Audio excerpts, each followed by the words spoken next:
Christians for sure, guaranteed. I think there's two of them. No, solid pick. It's a solid pick. Two guys, or one? I think it's two, right, Malik? Two guys?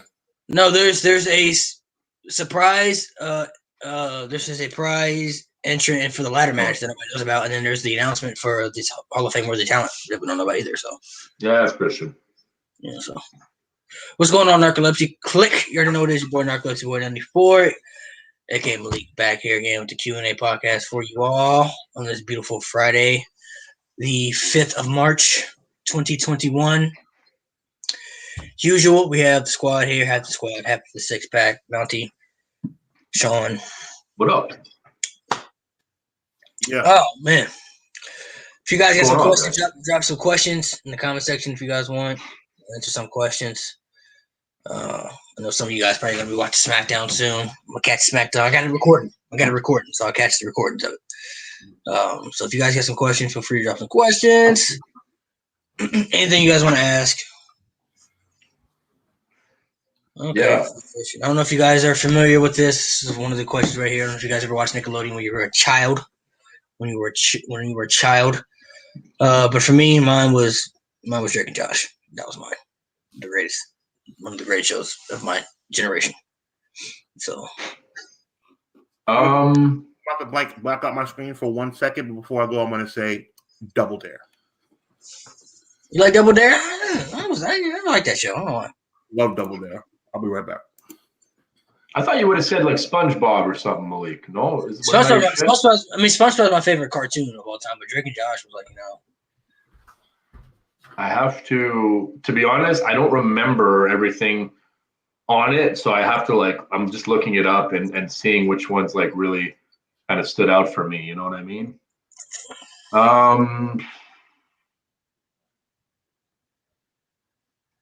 Shit.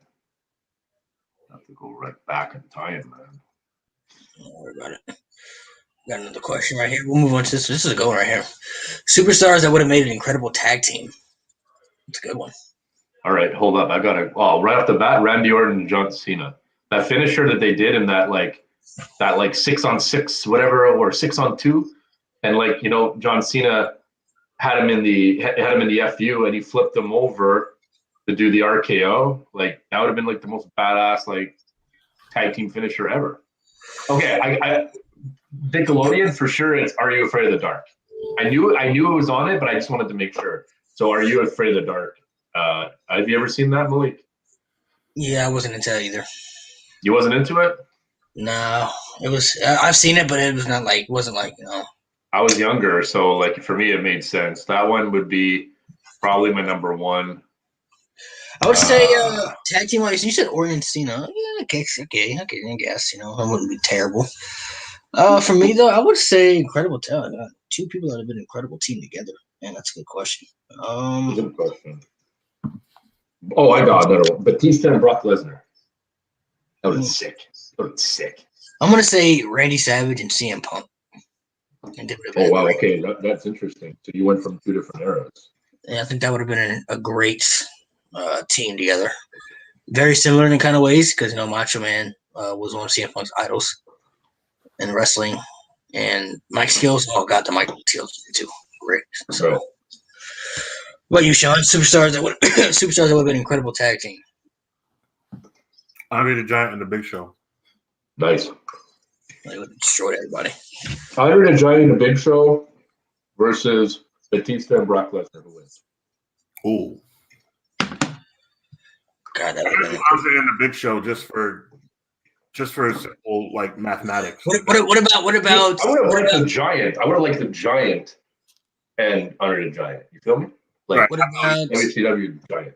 What about 98 Kane and the Fiend? Did the team? That'd been domination right there. It really would. They would never lost. Let's move on. This is a good question right here. Thoughts on Batista and Taker rivalry in 2007? I thought it was well done. I mean, I think that was in the WrestleMania, right? Yeah. They had a whole feud pretty much the whole year, the entire year, that year. I think Batista was made stronger even with the WrestleMania loss. I think Batista was made stronger by being a draw in that that cage match on SmackDown, I think it elevated Batista. Taker lost nothing in the process. He was still on top of his game. He can move amazingly for this time of his career. I thought it was well done. I thought it wasn't too long. I thought they cut it off at the right time. I think the WrestleMania match was amazing. You want to go, Mousy? I'll let you go. Yeah, no, look, I was really into that feud, especially since like Batista was one of those guys that got me back into wrestling. You know, as some of you guys know, I mean, obviously the guys on the panel know. Maybe some of the subscribers don't. I got out of wrestling for about 3 or 4 years, and I missed a good amount of the beginning of the Ruthless Aggression era. And it's too bad because I really enjoyed it. You know, I really enjoyed that era, so I probably should have stuck around. But either way, three guys got me back into wrestling: Thugonomics, John Cena, Batista, and Randy Orton. These 3 guys combined got me back into wrestling. So I really followed Batista super close for his championship reign and stuff like that, and him squaring off against the Undertaker. I thought it was a great feud. I thought it was great for Batista's growth as a character. You know, seeing him kind of be the heel as well. We saw shades of that, obviously, when that was like the first time he was more or less heel since the face turn against Hunter, I think, right? So it was cool to see that again for Batista's character. I felt like he just needed that slight change. Like I like to, I mean, maybe this is interesting. Like we were talking about that in the podcast like last week. Batista's title reign, the first time, reminded me of a little bit of like Drew McIntyre's title reign, where he wasn't quite Cena, but he was like always that runner-up, and we talked about that being runner-up to Roman Reigns. So I felt like Batista's character as champion and as like big baby face of the company, or second highest, at least the biggest one on SmackDown, really felt that it was needed a slight change, because it was just a little bit too babyface, I guess, and he kind of forgot about how to be a monster. So I felt him going up against Taker brought that monster back. So I really liked it. I enjoy the feud. I thought their match at WrestleMania 23 was the best match at WrestleMania that year, and their entire feud was great. The last man standing match, the last man standing match, and they had a cage match after that too, and they had a match Cyber Sunday. They had a Hell in a Cell match, which was great too. So, I thought their feud was pretty good, man. I enjoyed their feud a lot. I thought it was maybe a little bit underrated. Maybe a little bit underrated too. Absolutely. I want to just give a quick shout out to one of our subscribers. I mean, I don't know if he follows you, Sean. You should, but he definitely follows you, Malik, and he follows me. And his name's Edgar0547. So he asked me, I should say, to give him a shout out and stuff. And he doesn't have any content or anything yet, but he comments and he appreciates what we do, and he's always checking out our drafts. So Edgar, thanks for the support, and thanks for everybody else in the chat. We're gonna try to get to as many questions as we can, guys. Have some fun. If Undertaker came back, who should he face? This is a question by Hamster. The Fiend, 100% the Fiend, in my opinion. Hamster for life. Oh shit, Hamster for life. I think follows. It would be the Fiend for me. I'd say the Fiend. The Fiend. Sean? You should face Vince McMahon, punch him in the face for bringing him back, because he shouldn't come back at all. That'd be cool. I just think I don't see him retiring with no fans and him winning too.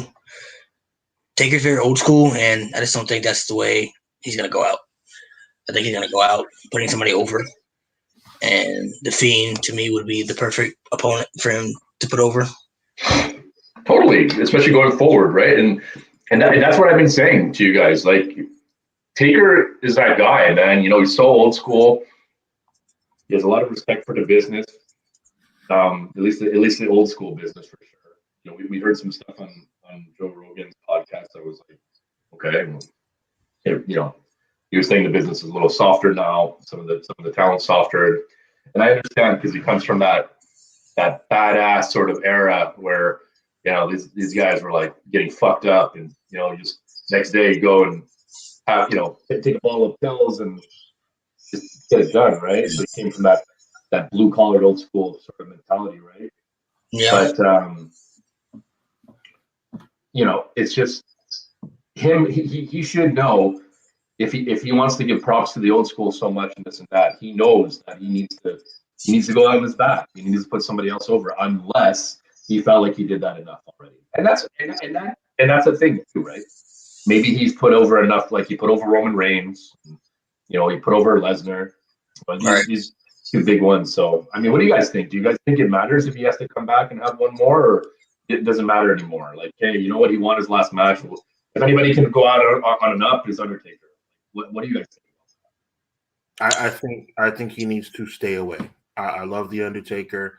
As I've said many times on this show, you guys, I blame is the wrong word. I credit with elevating my respect for the Undertaker. Not that I didn't respect the Undertaker, but Undertaker was like 10-9 on my list of greatest wrestlers ever. He's moved all the way up to number 6, and rightfully so. But to come back would serve no purpose. Absolutely no purpose. The pandemic has been a terrible thing, but the pandemic, it was a gift in the case of The Undertaker as it relates to his farewell. Yes, no fans. It was kind of corny having the noise piped in, but we don't need Undertaker to have another match. We just don't. WrestleMania 33 was terrible. And then thank God for 34, even though some people think that was terrible because it was a squash match, which it never should have been. It never would have been if they had fought Cena and Undertaker years before when they should have. And then you had 35 where he wasn't there at all. For some reason pops up on Raw the next night, whatever. And then 36 was a cinematic match because of the pandemic. There's no reason. There's no reason to come back. I understand, go out on your back. He's a student of the game. He's old school. That ship has sailed. And I'm talking about the idea for him to walk away, ideally on his back, which would be tremendously credible. But The Undertaker already is credible. There's nothing The Undertaker can do to go any higher. The only thing he can do is go lower. And why risk it? Why put him in a position to go lower? He's at the crescendo. He's at the highest of the highs as it relates to respect, as it relates to legendary status. The only thing he can do by coming back for one more match is to lessen that crescendo. There's no reason. Stay home, Undertaker, until you're the first ballot Hall of Famer that you are destined to be. What about putting over the Fiend? What does Undertaker have to put the Fiend over for? It's done. Him come back to face the Fiend just to lose again. What is that going to accomplish? The Fiend is already over. Yeah, that's a good point. The time has passed. If this was, right after 35 when he didn't show up, okay, 36. I mean, right. The AJ Styles match would have been awesome. Unfortunately, we had the cinematic vibe, which I'm not a fan of. I know you guys feel differently. I respect your opinions. But we had the cinematic deal with AJ. It was, please excuse me, sorry about that. We had the cinematic deal with AJ. And it wasn't that good to me because I don't like cinematic matches. But that's just my personal opinion. Now 37, 38, 39. Like, why? There's nothing good that can come from him coming back again other than the Fiend being put over, and he's already over. Yeah. I just think it's really ironic.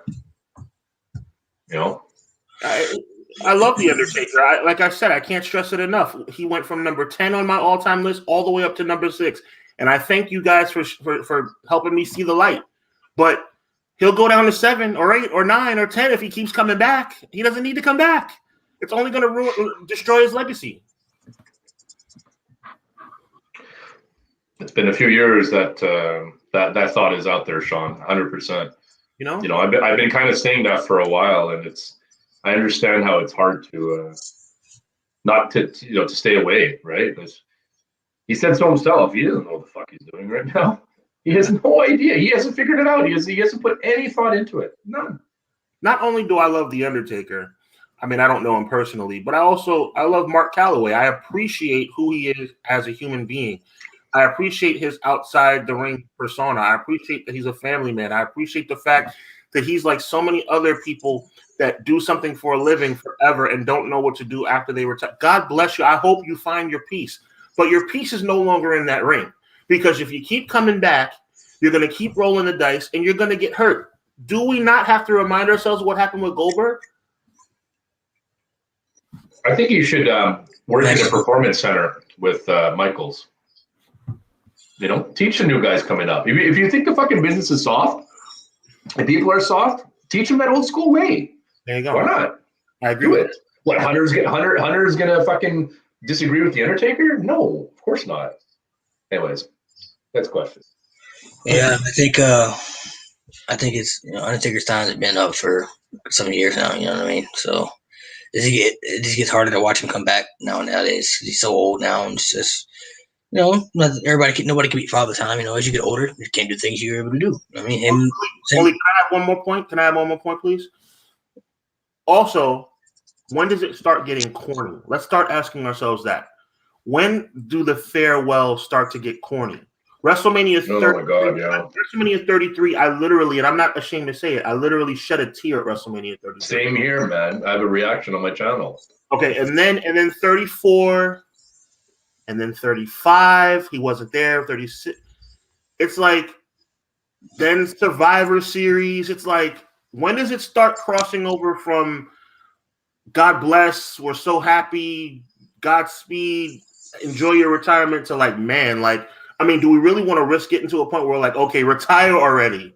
Yeah, stop fucking with us, Yeah. And you knew in the documentary, guys, if you watch it again, watch the last 5 minutes. I don't know how many times he said never say never. He must have said it like 3 times. He did. Well, when it comes to wrestling business, I'm at a point right now where, I don't really quite have the desire like I did before. Never say never. But at this point in my career, I have no desire to get back into the ring. Yeah, it's crazy. It's so many times. It's like you didn't really close the book, dude. Some people don't know how to let go, though. He said some people don't know how to let go. That's probably why he doesn't want to work in a performance. That's why I always. He's going to get that bug. He's going to be like, "Fuck, I want to get back in there." Some people, when you do something for so long, don't know how to let go certain ways. That's why when he did the podcast with Austin, and he was giving credit to Austin, he was like, I don't know how you walked away when you did, brother. Like, I'll give you credit, because Austin walked away. He was still in his late 30s. You know what I mean? When he left, but Austin felt like he knew it was time for him to get out of the business because injuries were catching up with him, and he didn't want to be like that guy. He didn't want to be that guy to overstay his welcome. You know what I mean? So it's time to walk away now while I'm still on top. Then same with even though Shawn Michaels came back for the match in Saudi Arabia, when he walked away, which was a mistake. When he came back, when he retired, the first time, he retired on the top of his game. Probably maybe the best farewell retirement storyline ever. So I mean, some people, not everybody can have that Ric Flair. I mean, Ric Flair was like one of those old guys who had a very good not only retirement match but a very farewell the next night on Raw too. You know what I mean? So.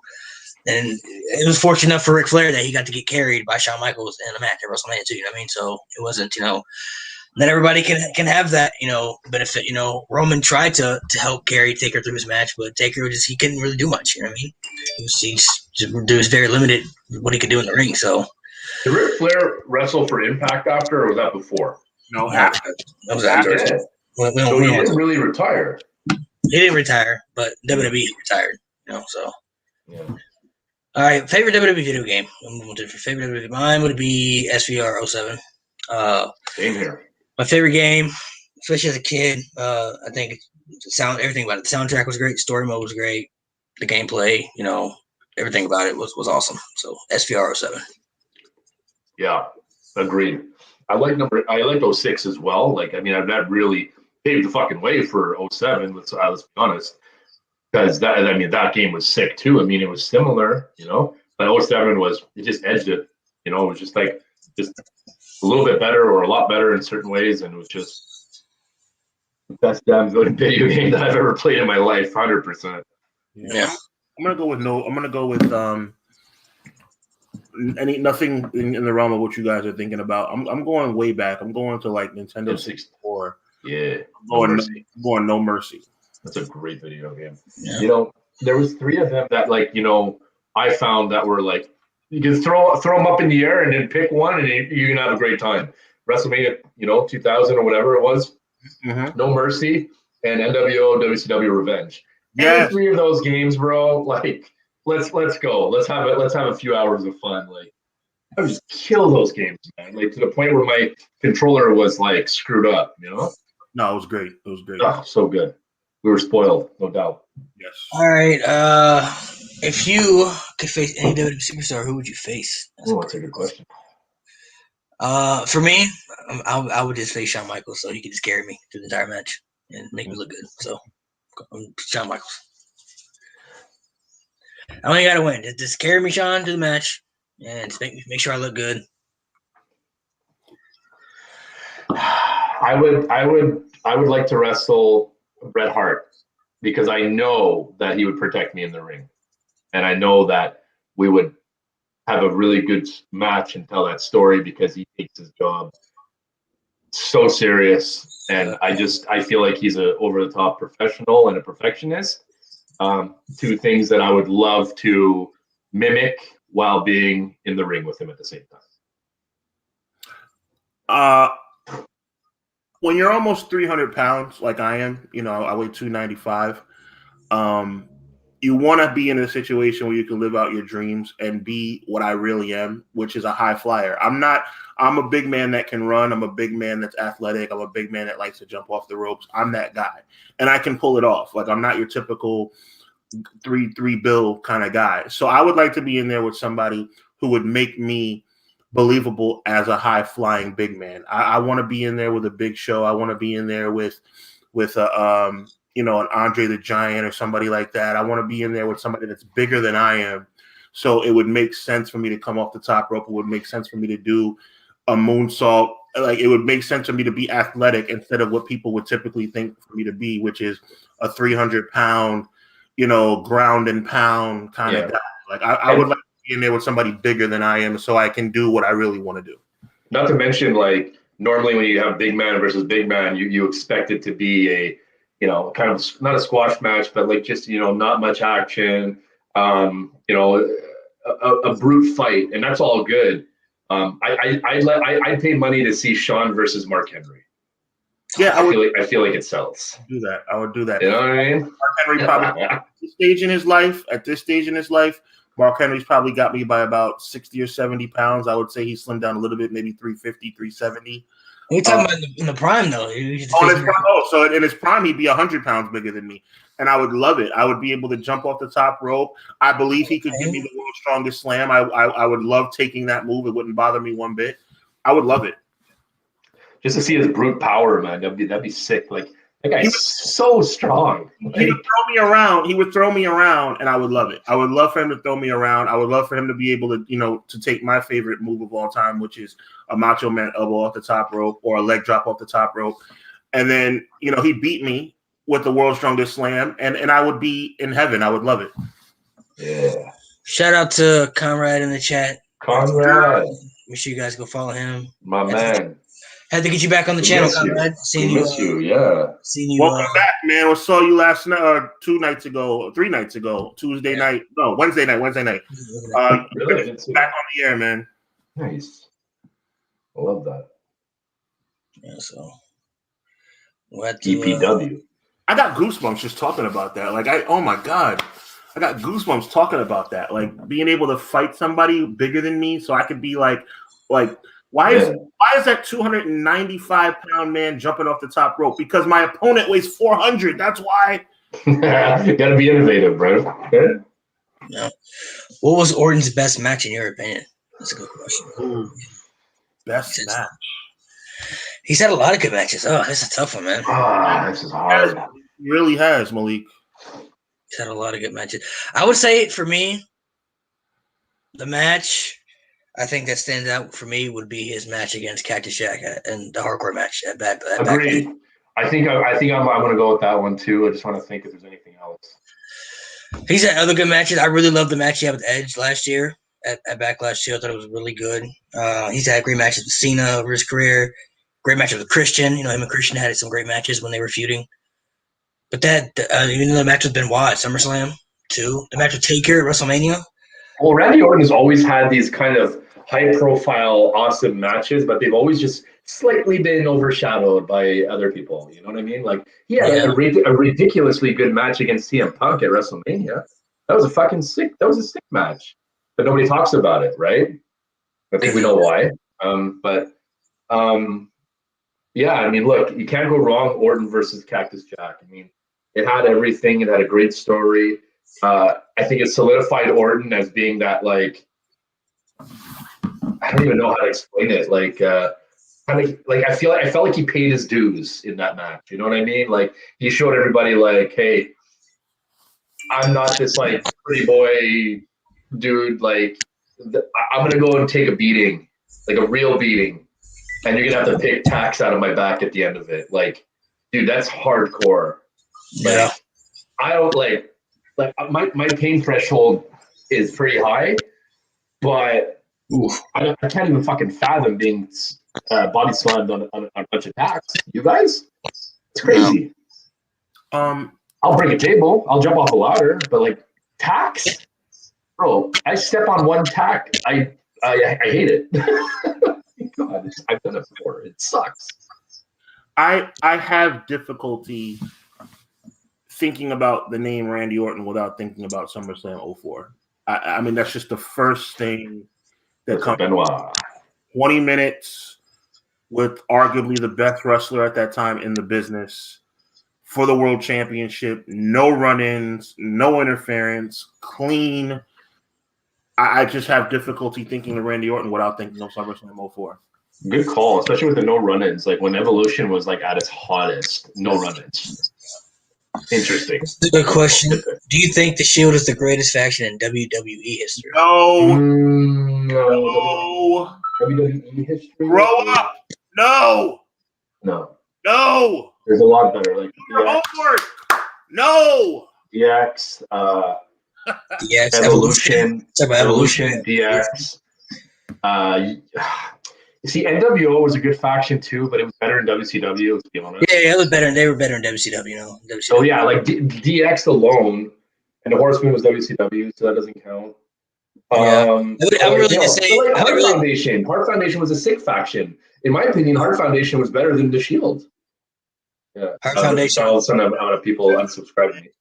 Valdez, I'm just messing with you, but the answer is no. The answer is no. No. Evolution, Heart Foundation, DX. Even just so many, you know. No. Shield's not. I do think they're the best faction we've seen since 2010, or something. You know, or the best faction in the past 10 years, probably. Yes, even you can maybe make an argument for the last like 13, 14 years. I'd say basically since Evolution or DX, really. Yeah, but when you say the words Evolution and Degeneration X, that means the answer is no. Yeah, that's what I mean. I can't put them over Evolution and DX. Yeah. For me, it's hard to. Don't be a prisoner of the moment, Valdez. God bless. Don't be a prisoner of the moment. Go check out some of the old stuff and report back to us. Stat. Yes. We believe in you. The Heenan family, for God's sake. Oh God, that's a great time. Who is more of a destroyer, the Fiend or Goldberg? Goldberg. Goldberg. A destroyer, Goldberg. My mind went to Goldberg immediately. The word destroyer is what makes me say Goldberg. Yeah, and it's for people who for some of you guys who didn't get to see Goldberg in the prime of his career, because some of you guys may have seen him now when he's older. Goldberg in his prime of his career was fucking animal. He was really intense, really dominant. That's why I always say even though his wrestling skills were limited, the character Goldberg was never meant to be a good wrestler. He just destroyed people, and people loved it, lost their minds. Well said, Malik. Well said. He had one of the best characters ever, one of the most badass entrances, everything. If you can get excited from a man's entrance, you're doing something right. That's all I'm gonna say. When Goldberg would make his entrance, when he would make his entrance to the ring, people would get goosebumps. He's standing in the fucking flames and he breathed out. He would literally inhale the pyro smoke.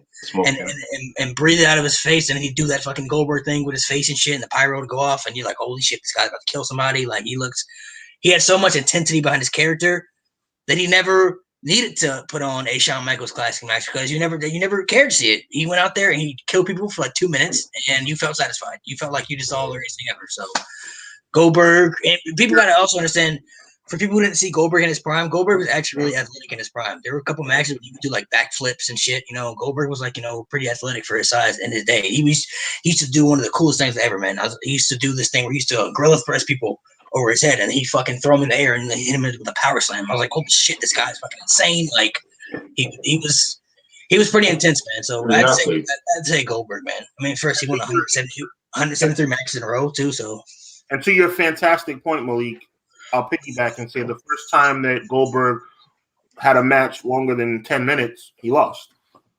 Yeah, and I don't think many people want to see Goldberg have a match longer than 10 minutes. I mean, besides the match with DDP at WCW, which was a great match, other than that, you don't really want to see Goldberg have long matches. That's not what he does. It's not just he's not known for that. You know what I mean? Yeah, everybody else. Why I look at Goldberg as limited, though. I think Goldberg is a deserving Hall of Famer for what he did in the business, but I think Goldberg will always be a second tier or even a third tier level Hall of Famer because he couldn't put on. I understand what you're saying, Malik, and I'm right. You agree also, Mountie, that was his deal. He had to stick to his deal, but you gotta have the Ultimate Warrior was the same way, right? And I'm not a big Warrior fan, God rest his soul, but the Warrior had to go 30 minutes with Hogan to be who he turned out to be. He had to. He couldn't just beat people in 2 minutes his whole career and be considered valid. It just wasn't going to happen. Well, at that time, that's a good point. He wouldn't have. Back then, though, he wouldn't have beat Hulk Hogan like that, though. I mean, there's no way Hulk Hogan would have lost. That. No, that wouldn't. The way they did that match at WrestleMania 6, in my opinion, was perfect. I mean, the only way. I mean, he did lose to Goldberg like that for a little bit on Nitro, but that was Goldberg was just different. He was so believable. You know what I mean? Like he was just completely different from anybody we ever seen.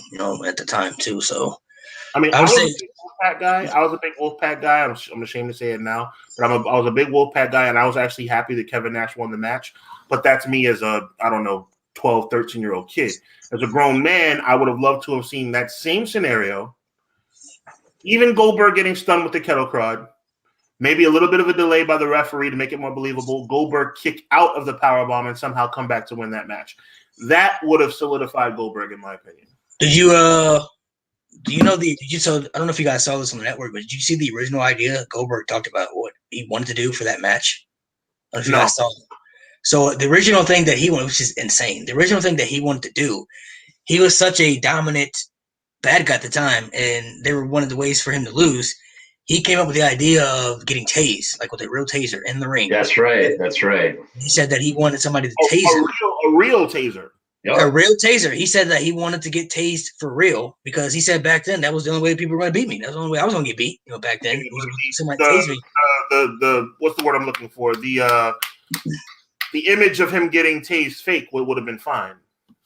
But he wanted to do it for real though. Like he was like, I pissed that shit for real, and they shut it down. They said it's too unsafe. Like we can't do that. And he was like, when he did the interview, he was like, I still think it would have been fine. Like, I would have done it. You know what I mean? I would have did it. You know what I mean? So I was like, holy shit, Goldberg is an animal. That's insane. Yeah, he's crazy. That's insane. Just imagine getting tased in the ring and drop it. Because I mean, if he really got tased, he would have dropped right in the ring. He would have really dropped too. So I mean. Yeah, I think Goldberg's a little silly for that, and I'm starting to think back. I saw the documentary. He did say that. That's silly. The image of him getting tased for fake is all that we need. We don't need you to really get tased. Really, because that's dangerous. Moron. You're missing the point of pro wrestling here. Like, take it easy. We don't need you to really get run over by a car, you dummy. Yeah. I don't want you to get killed. It's like, if you're like, you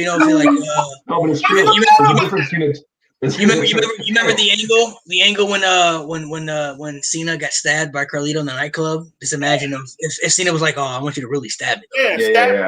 Yeah. We don't need to do that. People don't need to see that. Goldberg, idiot, you Goldberg. That's exactly right. This moment is exactly why They should take you out of the Hall of Fame for making a stupid comment like that. You wanted to be tased for real, you unbelievable moron. That's crazy. You literally bit your tongue and frothed at the mouth and damn near died just to sell. You idiot. All you needed to do was what you did. It was a fake stun gun because it's not supposed to really hurt you, you freaking idiot. What is the matter with him? You know, I'm not going to go off on one of my tangents because you know I'm famous for that. Why the hell would you want to be tased for real? I don't know, man. He's fucking crazy. Like crazy, bro. It's just like, and I think, and correct me if I'm wrong, the NWO 2000 gimmick where he chased the guys outside and into the limo, and instead of using a baseball bat to break open the window, he wanted to use his bare hands, and he ripped open in his arm, and he was out for 8 months. You idiot! Yeah, he learned nothing from it. But Goldberg it's the same thing. You know, when he I don't know why he continues to do it, but like when he goes for the spear and he hits the ring post and he actually hits his head on the post every time and he concussed himself. And he concussed himself every time. That's the reason he did it. He did it in the match with Taker. That's why the Taker match he couldn't even pick him up because he was so out of it. And like, bro, like before you leave the locker room, you want to hit your head on the door for real to the point where you come out for a promo and you're really bleeding on television. What is the go? You know what, William? Let's get our crap together and it's a sports entertainment, okay? You fucking.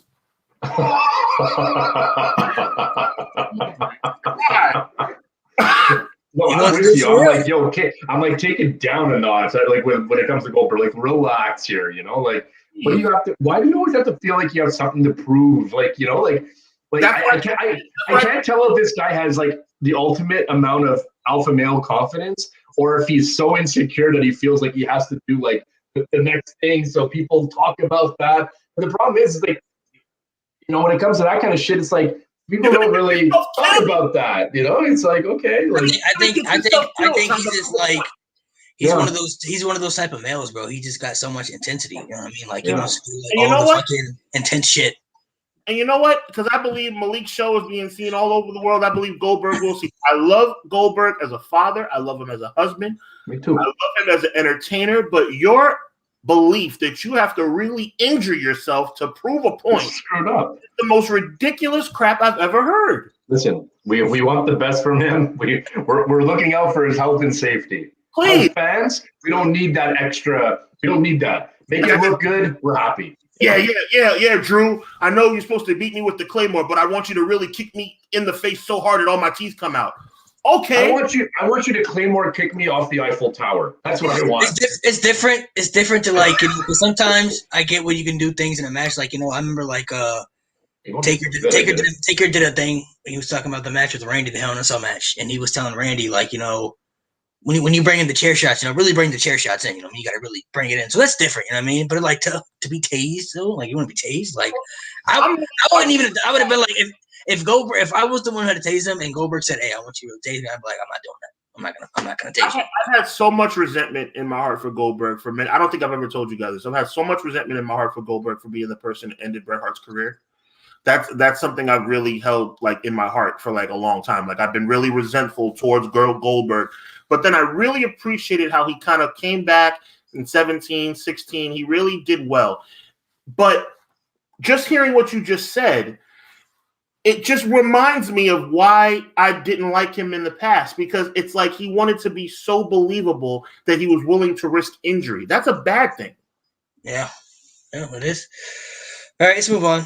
This is a good question. Not wrestling related. Tom wants to know favorite movie of all time. Oh, boy. It's a good one. You already know mine. Mine is The Lion King. Yeah, go first, yeah. It's The Lion King. Everybody knows that. The Lion King. I was reminded recently, Malik, of my favorite movie of all time. I was reminded of it, and I was reminded of it by the beauty of, I guess, Amazon Prime or whatever the case may be. Right. Enemy of the State with Will Smith. Enemy of the State. Are you familiar? Okay. Yeah, Will Smith's my favorite actor, so I've seen every Will Smith movie. I really, really enjoy that movie. That movie I could watch over and over and over. Enemy of the State was an awesome movie. It's a great movie. It was a great movie. See, I don't know. That's not like up there with my favorite Will Smith movies though. Like I love the movie, but like there's so many other Will Smith movies I love more than man. Like I love my favorite movie is probably that's tough. Hitch was funny. Hitch was good. I don't know, man. I really love Bad Boys 2, bro. That's up there for me. Bad Boys are classic. All three of them were good. Bad Boys 2. No, the second one in general though. The second one was so dope to me. Men in Black, the first Men in Black. I love the first Men in Black. One of my favorites. Independence Day too. Oh god, so many Independence Day. You know, that was a good one. So many, even like man, for like from being able to switch gears from being, you know, the Fresh Prince to being like a legit actor. Now one of the best actors ever. Like he's really good. Ali too, played Ali, which is great, you know, great movie. Ali and Gemini Man, that was recent. I don't know if you guys saw that one. That was pretty good too. Gemini Man was pretty dope. He did Aladdin, which he played great. He did play the genie fantastically. So there's the Robot movie was good too. Robot, I Am Legend too. God, he's got so many good. Yes, I Am Legend was excellent. The Pursuit of Happiness was great.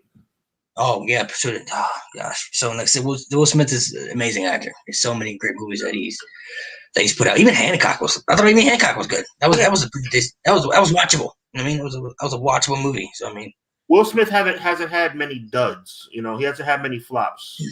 Yeah, he really hasn't. If you think about it, think about all the things that he's done through his career. Yeah. He really hasn't. I don't know who I want. I'd love to see him do a movie with The Rock. I think they would do a great movie together. Him and The Rock. I think they have good chemistry on screen, but I don't think they have as good a chemistry as The Rock has with Kevin Hart, though. No. The Rock and Kevin Hart.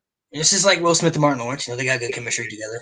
But maybe they can do like a big movie where you could just get a bunch of actors in there, kind of like Harlem Nights. It's that movie called Ocean 6, something like that.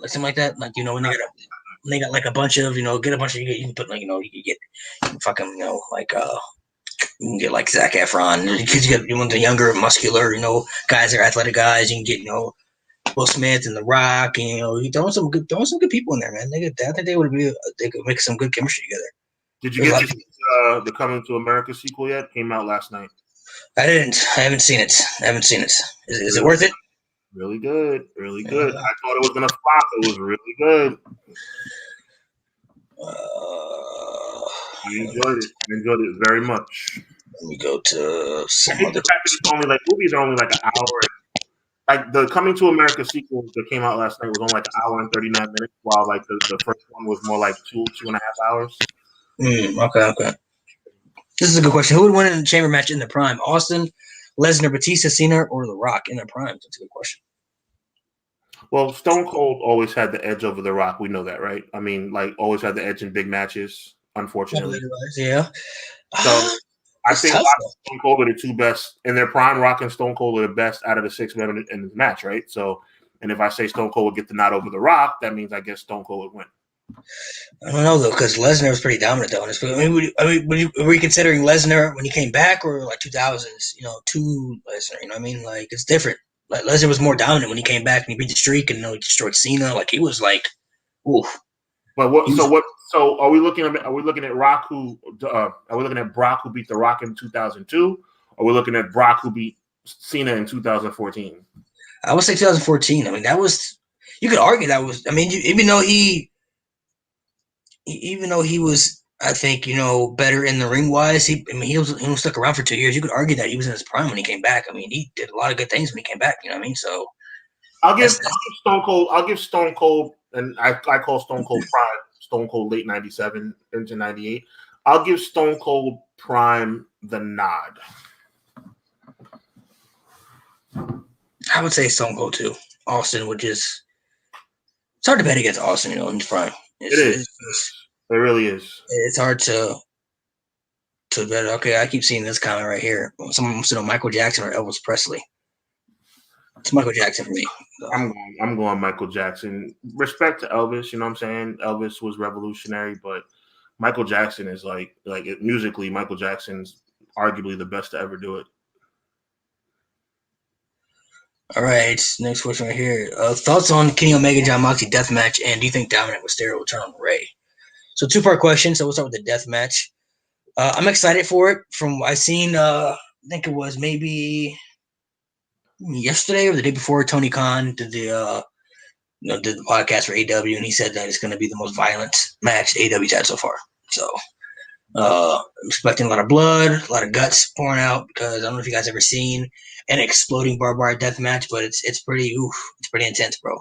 Like the ring, the ropes will actually be barbed wire, and when they hit the barbed wire, it's gonna explode. So it's pretty graphic, man. I don't know if you guys, some of you guys may not be old school like me, and me and Sean, we come from that era where like, we come from those hardcore, edgier matches. So I'm excited for it. I hope both guys can stay safe through the match. But I'm excited to see it. I am too. I'm looking at this kind of like as an educated, journalistic kind of fan, which is where my opinion comes from. I think Jon Moxley may be getting ready to take some time off. I did not hear that anywhere, but with the pregnancy with Renee Young and this match being the level of violence that it is, I don't see Kenny Omega losing the match. I think it's going to be a knockdown, drag out, like you said, extremely violent match, which is going to lead Jon Moxley to possibly go off the scene for a couple of months. That's just me doing cognitive reasoning as it relates to the pregnancy, plus the level of violence, plus the fact that I don't think Kenny Omega is going to drop the title. So I think Kenny Omega wins. I think it's going to be an excellent match, very entertaining, but I think it ends in Jon Moxley laying in a pool of his own blood and will not be seen for a few months. That's what I think. What is that noise? What was that noise? You hear that noise? A little weird. Heard some type of noise. I would also say, as far as Mysterio and Dominik, yes, I want him to turn on Rey Mysterio. Hopefully, I don't know when. Maybe they haven't really been doing much right now, but I think Rey Mysterio said that when he decides to retire, he wants to face Dominik and put his mask on the line, and then he wants to have Dominik beat him and then unmask and then pass the mask on to Dominik. So, from father to son, that would be the perfect way for Ray to go out. But I definitely want to see Dominik turn at some point. I mean, we have to get something, I don't care what and it needs to be done so perfectly. I want him to bring up the custody battle. I want him to say, Yeah, we talked about all types of brilliant stuff you could say for that. You're never my dad. I wish Eddie was my father. I wish Eddie was my father. Like, how great would it be if his mom came out and cut the promo and he told his mom to shut up in the middle of the ring? I don't need to hear your mouth. You know what I mean? That would be insane. Yeah. I wish Eddie won that match against you. For the custody. You always liked Leah more. She's always been the favorite. How dare you? She's never been better than me. I'm getting chills. Like, if they do this the right way, oh my god! You never were on Eddie Guerrero's level anyway. I wish he was around to teach me. I think I would have been a better wrestler so far if he was teaching me instead of you. I would have been a better man if Eddie Guerrero was my father. Oh, bro! Like they can really push the envelope here to have like legitimate crazy heat. Yo, remember that line I dropped last time? I was like, yo, how can I look up to you when you're half my size? Oh, that was fucking money. So money, bro. They got an exact line. At WWE, here we go, man. Let's go. You got to use that one. And all right, this one right here. Not related. Oh, sorry. Non-related wrestling question. Terminator 1, 2, or 3? I like 2. 2 was my favorite. Number T2, 2. baby. T2 all the way. One of my top 10 favorite movies of all time, for sure. I think it even made my top 5 for the 90s, if I'm not mistaken. It did. Love that movie. It's so sick. Special effects, story, amazing. I got a question. Do you think Bobby Lashley is going to face Brock Lesnar at WrestleMania? No, but I wish he. So this is my thing with this Bobby Lashley and Brock Lesnar match that people want to see. I don't know if I'm be into it, just because I've seen the history of matches with Brock Lesnar when he has matches with the big guys. We saw the match he had with Samoa Joe and Braun Strowman, which everybody was excited for. And the Goldberg, it turned out pretty okay. The first one didn't, but the second one, the WrestleMania one, was actually pretty decent. But Samoa Joe was really hot at the time, and Braun Strowman was so believable that people thought he could really go in there and do some damage to Lesnar. And not only did he beat these guys, but he destroyed them, and their momentum was crushed. Never been the same.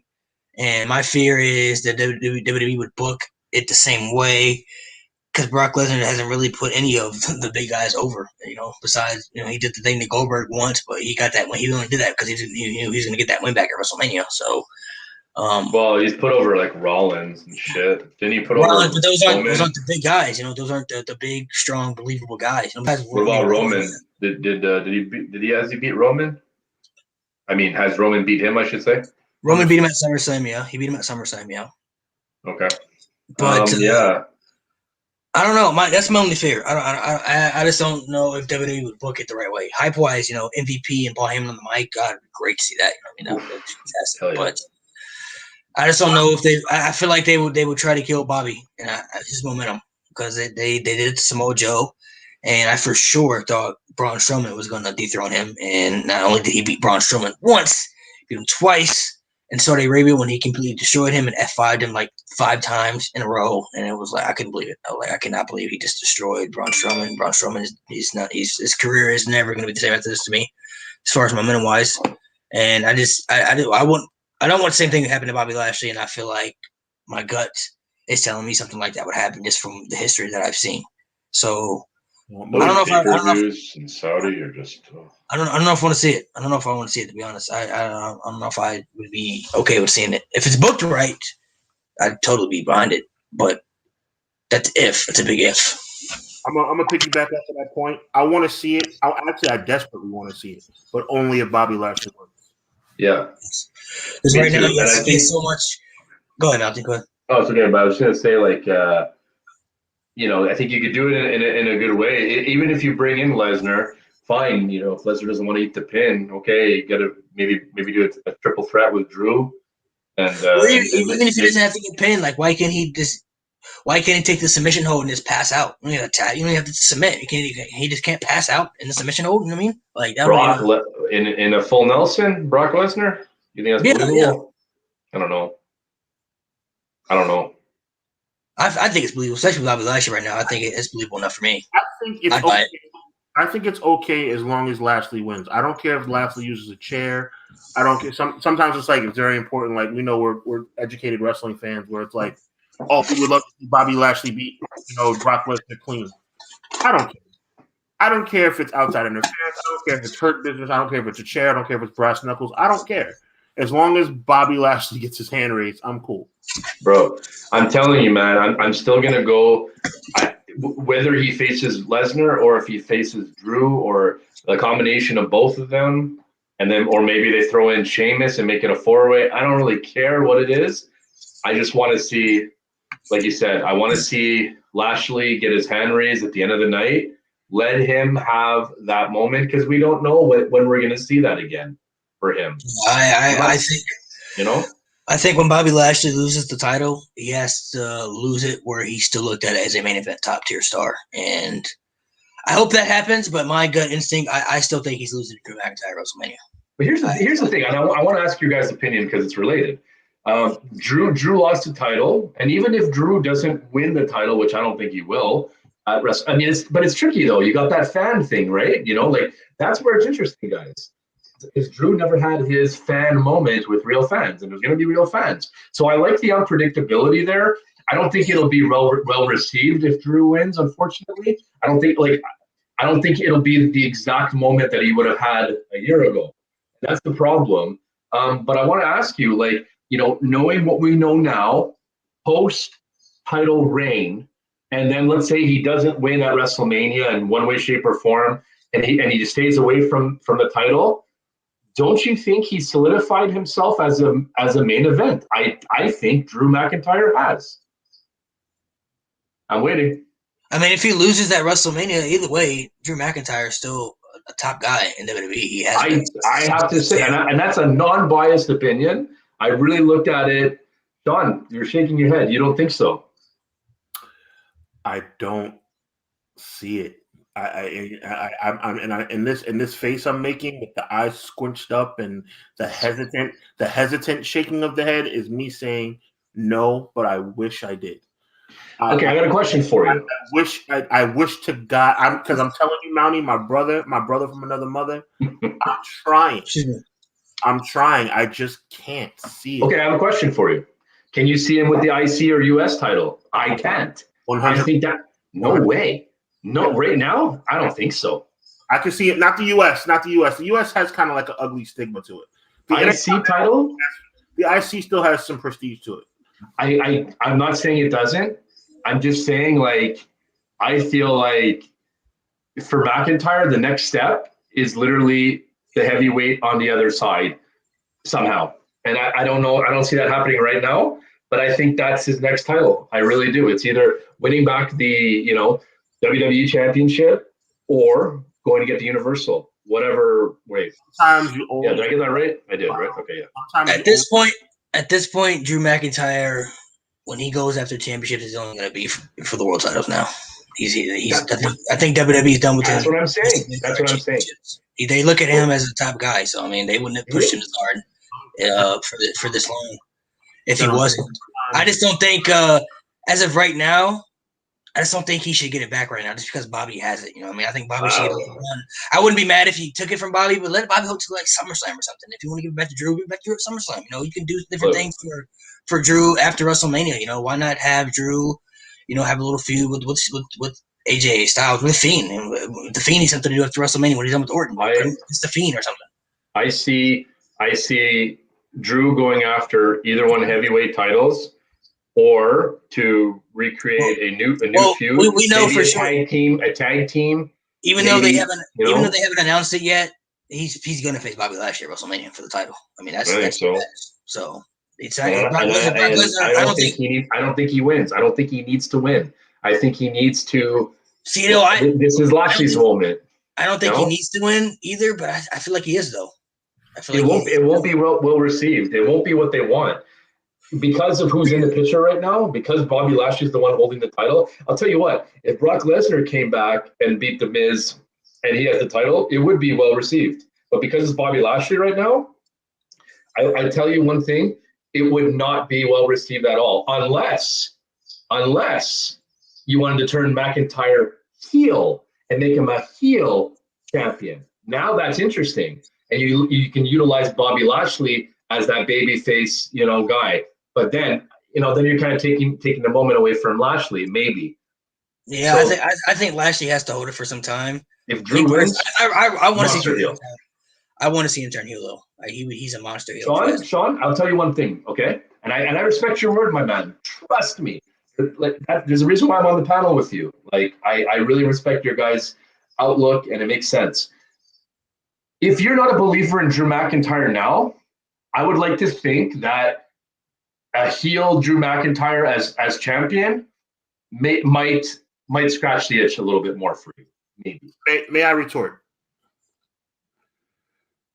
Sometimes, gentlemen, you only have the chance to catch lightning in a bottle one time. 2020, the Royal Rumble, I felt that. I felt it. It was awesome.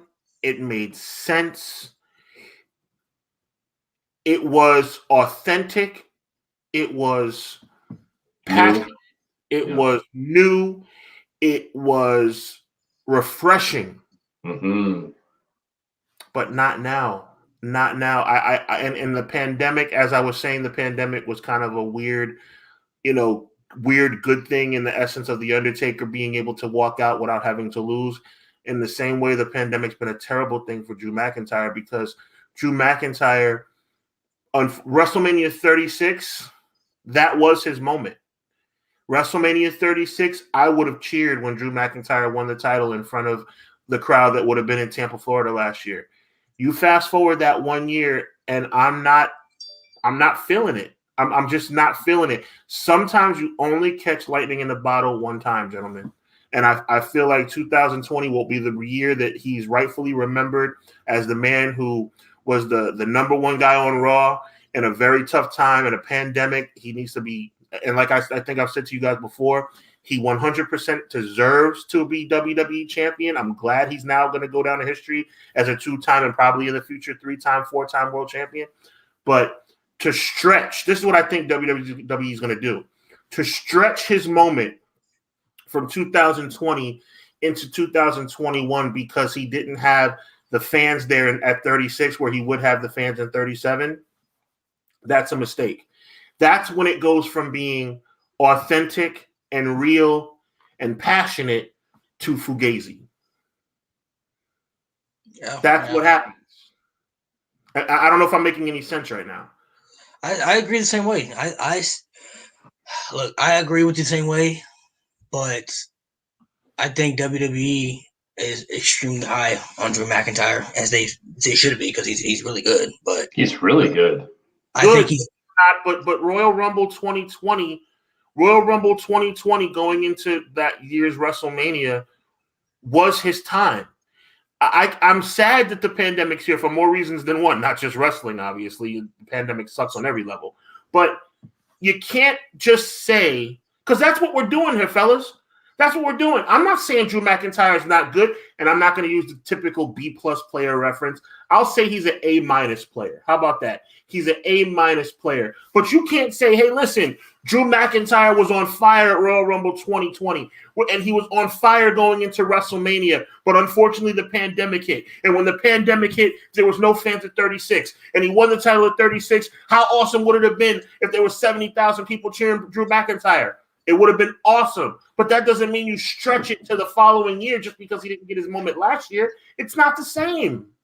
And I'm telling you, and for fans that are like me and journalists that are like me, I'm looking at it like, wow, okay, I like Drew McIntyre. He deserved to be champion when he was champion. But what are we going to do now? We're going to sit up here and give him a WrestleMania moment when it should go to somebody else because he didn't get it last year? Yeah. No, that's a good point, bro. I mean, honestly, I get what you're saying. I think it's, let's be honest. Drew's, like I said, Drew's going to be that guy where he's going to have moment after moment after moment. So if he doesn't get it this coming WrestleMania for that reason, that's fine. He'll get it again in a full stadium. Yeah, you know what I mean? Like, okay, like why even settle, right? I understand what you mean. Why even settle to give him a moment in a half-empty stadium to that point? Why not wait a few more years when, okay, you revamp the character again, maybe it's a heel, or he's a heel for a while, and then he flips face, and then he goes for it again 2-3 years from now at WrestleMania, has another moment where he takes out somebody else or whatever the case is, and then give him that real moment in the full stadium. Like, if you're gonna do it right. I agree with you. Look, I think, like we talked about in the podcast, I think Bobby Lashley's Chris Jericho moment. I've said that before. Chris Jericho beating Stone Cold and The Rock in the same night. Nobody saw it coming. I think this is his moment right now. He's going to do something special, and I think he retains. I really do. I really believe that Bobby Lashley retains. Let me take this a step further, both of you guys, my brothers. Drew McIntyre defeats Bobby Lashley at WrestleMania. Drew McIntyre becomes Roman Reigns 2 years ago. Totally agree. But that's a good. But the difference is, Sean, WWE did not have the balls to turn Roman Reigns heel at that time because he was the golden boy. Mm-hmm. WWE, in my mind, would or should have the balls, if they were to do that, to make Drew McIntyre a heel going forward. If that's the difference. To me, I'm looking at this, not even just for the moment. I'm not looking at it as the moment. I'm looking at, for Vince McMahon, on which guy he believes he wants to push more.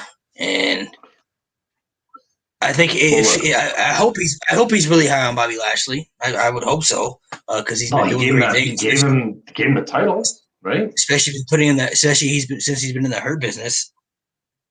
Yeah. But I feel like he's going to give it back to Drew, though. I just don't see Bobby Lashley walking out of WrestleMania with that title. I think it's coming back to Drew. Just the same reason they gave it. I think Vince McMahon will do things people want. Same with Kofi. They gave us. If you look at WrestleMania 35, they pretty much gave us everything that we wanted that year. Seth Rollins won, Kofi won, Becky Lynch won. 35 was a WrestleMania for the fans. They gave us everything they wanted, but then you look at how everything went down. Kofi lost the belt. He got destroyed by Lesnar in like 30 seconds. Okay, that wasn't what the fans wanted, but that's what Vince McMahon wanted to do. He gave us he gave us something we wanted. Okay, now he's doing what he wants now. And I think he's going to do that. Same with Bobby Lashley. Okay, I'm giving you something you guys want, because people, even though Miz had won, there were still people out there who really didn't want to see Miz with the title. I mean, there were some people who, I seen Miz when he was talking on a podcast. He said that, the first time he won it, he got nothing but like hate from fans. And I said this time when he looked at it, it was 50-50, but there were still fans out there who didn't think he deserved it. With Bobby Lashley, I've seen a lot of positive feedback from Bobby Lashley. People are like, yes, it's great. I'm finally happy he's finally got it. And I think this is another one of those moments where Vince McMahon is like, okay, I'm giving you something you wanted to do. Because I think also a reason that Miz won the title, because Miz was a temporary champion, because the way that Bobby Lashley destroyed the Miz, they wanted to get the title from Drew to Bobby Lashley. They didn't want to have Bobby to beat Drew yet because they want to save it for WrestleMania. So now you have Miz cash and take the title from him, and Bobby can take it from Miz, and we set up a match at WrestleMania. And I think this is another situation where Vince McMahon is looking at it, okay, you know what? I'm giving you something you want right here. I'm giving you something you want, and I'm going to do what I want. And I think he's looking at Drew McIntyre over Bobby Lashley as far as one of his top guys. Same with Seth Rollins. Seth Rollins won the title at WrestleMania. Great moment. What happens? Brock Lesnar wins Money in the Bank when he wasn't even in, and then he catches it in, and then he takes the title back. Yeah, Extreme Rules, I think it was, like a few months. Yeah. And then Seth got it back afterwards. Seth got it back. That was still something. They'll give us things that we want to see, but they'll also make sure Vince McMahon will also make sure he does things in the end that he wants to. So, and I think this is another one of the situations. He's really high on Drew McIntyre. Can't convince me otherwise. They pushed him extremely hard last year. Look at all the people that he beat. Beat Brock at WrestleMania. He beat Bobby Lashley at Extreme Rules. Then he beat AJ Styles. He beat Randy Orton in a great feud. Beat Goldberg at the Royal Rumble. Like they're putting him against these guys that that he's beating, and it's making him look really good. It's just a lot of fans. Some fans still aren't feeling, Drew McIntyre yet. They're not really, believing in him yet. It's for certain ways, and I feel like maybe like you said, maybe he'll turn to be good for him. Maybe if they are going to give it back to Drew McIntyre, they have to do something that's going to move the needle in up and to the right for ratings, money, fans, whatever the case is. And the only way to do that, if they're going with Drew, is to have him turn heel, because it makes sense. If everybody wants Lashley to win, and then to Sean's point, he turns out to be Roman Reigns Part 2. You got to turn him heel. You can go ahead and do that, because then you have Bobby Lashley as a big babyface heavyweight, right? So yeah. I think that's where it goes, or they don't give it to him back at all, and then he's sort of lost. Like, look, I just can't see him having like a IC title reign yet. But then again, Orton and others, and Cena holds the fucking US title. Like back in like WrestleMania 21 or 22 or 23 for that matter, we would have said the same thing about Cena. Like, oh, we couldn't see him holding a US title or Intercontinental title. Look, it takes years for him to get to that level and bring prestige to that title. But at this point, from what I see, in my opinion, at this point, before I move on, in my opinion, at this point, anytime Drew McIntyre challenges for a title, it's going to be either for the Universal. He's done with mid-card titles. He's not going after the U.S. title. He's not going after the U.S. title. He's either going after the WWE Championship or the Universal Championship at this point. He's not going to, or he just won't be. He'll kind of be like Cena, like you brought up. If Cena's not going for the title, he'll just be in a feud that doesn't involve a championship. So yeah, like him and Sheamus or whatever. It'll be. Well, let's see though. It's intriguing though. Like they shouldn't have had that match on.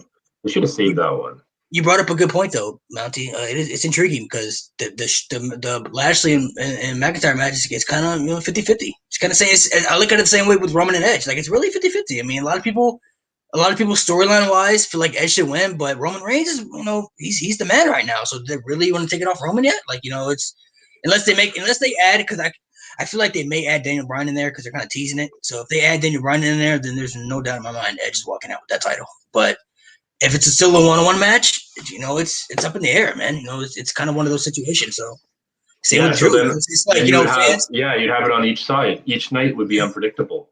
It's kind of like fans want Bobby to win, but it's like, are they really gonna let Bobby win though? You know what I mean? It's just like And then you throw in the Bianca Sasha match. You're not sure who's gonna win that one, and we don't know who's gonna be the heel there. Some people are saying Sasha, but other people are saying Bianca. So we don't know, and that's what's intriguing. WrestleMania has a way of getting us sucked in a way to be like, ooh, I'm not really sure. Like they're very good at that. Like in the last month, you're like, ooh, you start guessing and stuff. It's like a Royal Rumble. You have like six different guys that could have won. You know what I mean? Or women too. Like you had like 3 or 4 or 5 choices of women that could have won too. I love that. I love that shit. All right, what about this one? Best and worst celebrity moment in wrestling. Oof. I would say the best celebrity moment for me personally. I don't know about you guys. I really enjoyed the Floyd Mayweather and Big Show stuff they did, especially when he broke his nose at No Way Out. That shit was insane. It's another thing Goldberg would have done. Hey, I want you to break my nose for real. Go ahead and split my nose. Which Big Show actually told him to do too, which was, I guess it made good for money reasons wise because, if you're gonna have a boxer break your nose purposely, there's no better way to do it I guess in a safe manner where you can do it and split your nose where you get the blood reaction. But I thought it was highly entertaining. I thought it was very well done. It was better than what I expected. You know what I mean? So I'm gonna say that's for the worst though. Oh man, the worst. I hated. Yeah. Well, sorry. You go first. Excuse me. The worst. Man. Oh my gosh. Well, I know what worst for mine. I don't know about for me. For me, the best probably was Mike Tyson. I enjoyed that one probably the most. I don't know about you guys. Do you think that him and Austin should have had a match at least one or something? Yes. Some type of match? Yeah, sure. They should have did something. I think Mike Tyson was probably my favorite one, or even like Mr. T was pretty damn good too. Yeah, pretty dope. And for the worst one, I hated a few of them like the Jay Leno one I didn't like, and I didn't like David Arquette winning. Oh gosh, yeah, I forgot about that one. David Arquette. That one was bad, bro. That was, and apparently he's like all about it now. That's all he does is pro wrestle. Apparently, yeah. I don't know. I haven't fucking heard much about it, but yeah, there's a documentary about it. If you got a chance, you got to watch it. There's a documentary about it. Right. So clearly, like he's all about it, and good on him. Great. Like do your thing, man. Maybe I'll have a different mind. I didn't like the Lawrence Taylor thing. Really? Yeah. At the time, I liked it, but at the time it was cool. But like when you look back and watch it, I don't know. I don't know. It wasn't as great. Maybe it could have been. I thought it could have been a lot better. Maybe, in my opinion. But it was so good for that time. I can understand at that time period why people would lose their minds. Because Lawrence Taylor was one of the best players in the league. So some people didn't like RoboCop. RoboCop wasn't. I mean, it was all right. What do you think, Sean? What do you got? Well, I'm going David Arquette all the way for the worst moment. I think it brings so much disrespect to such a prestigious title. I think that's very disrespectful. And I'm gonna go with Pete Rose's multiple appearances as the best. I thought that was really entertaining. Yeah, that was pretty cool. I think his interaction with was really That's a good question too. Funniest thing you've seen in wrestling? Something that made you hilarious. I feel like it has to do something with The Rock. Or for me, the one that sticks out on my head for me, one of the funniest things ever, bro. I loved it so much when DX impersonated the McMahons. The McMahons. That was incredible. That was so incredible. That was good shit. I'm gonna go with DX impersonating the Nation. I thought that was excellent. Totally agree. I said that on Malik's podcast. It was done. It was done. This week. That was pretty good. I am not a nugget. I'm a black. Damn it! Woo! I would say my man. Owen Hart, my man. I would also say The Rock stuff with the Hurricane too. That shit was. Oh, that was good. That was pure magic.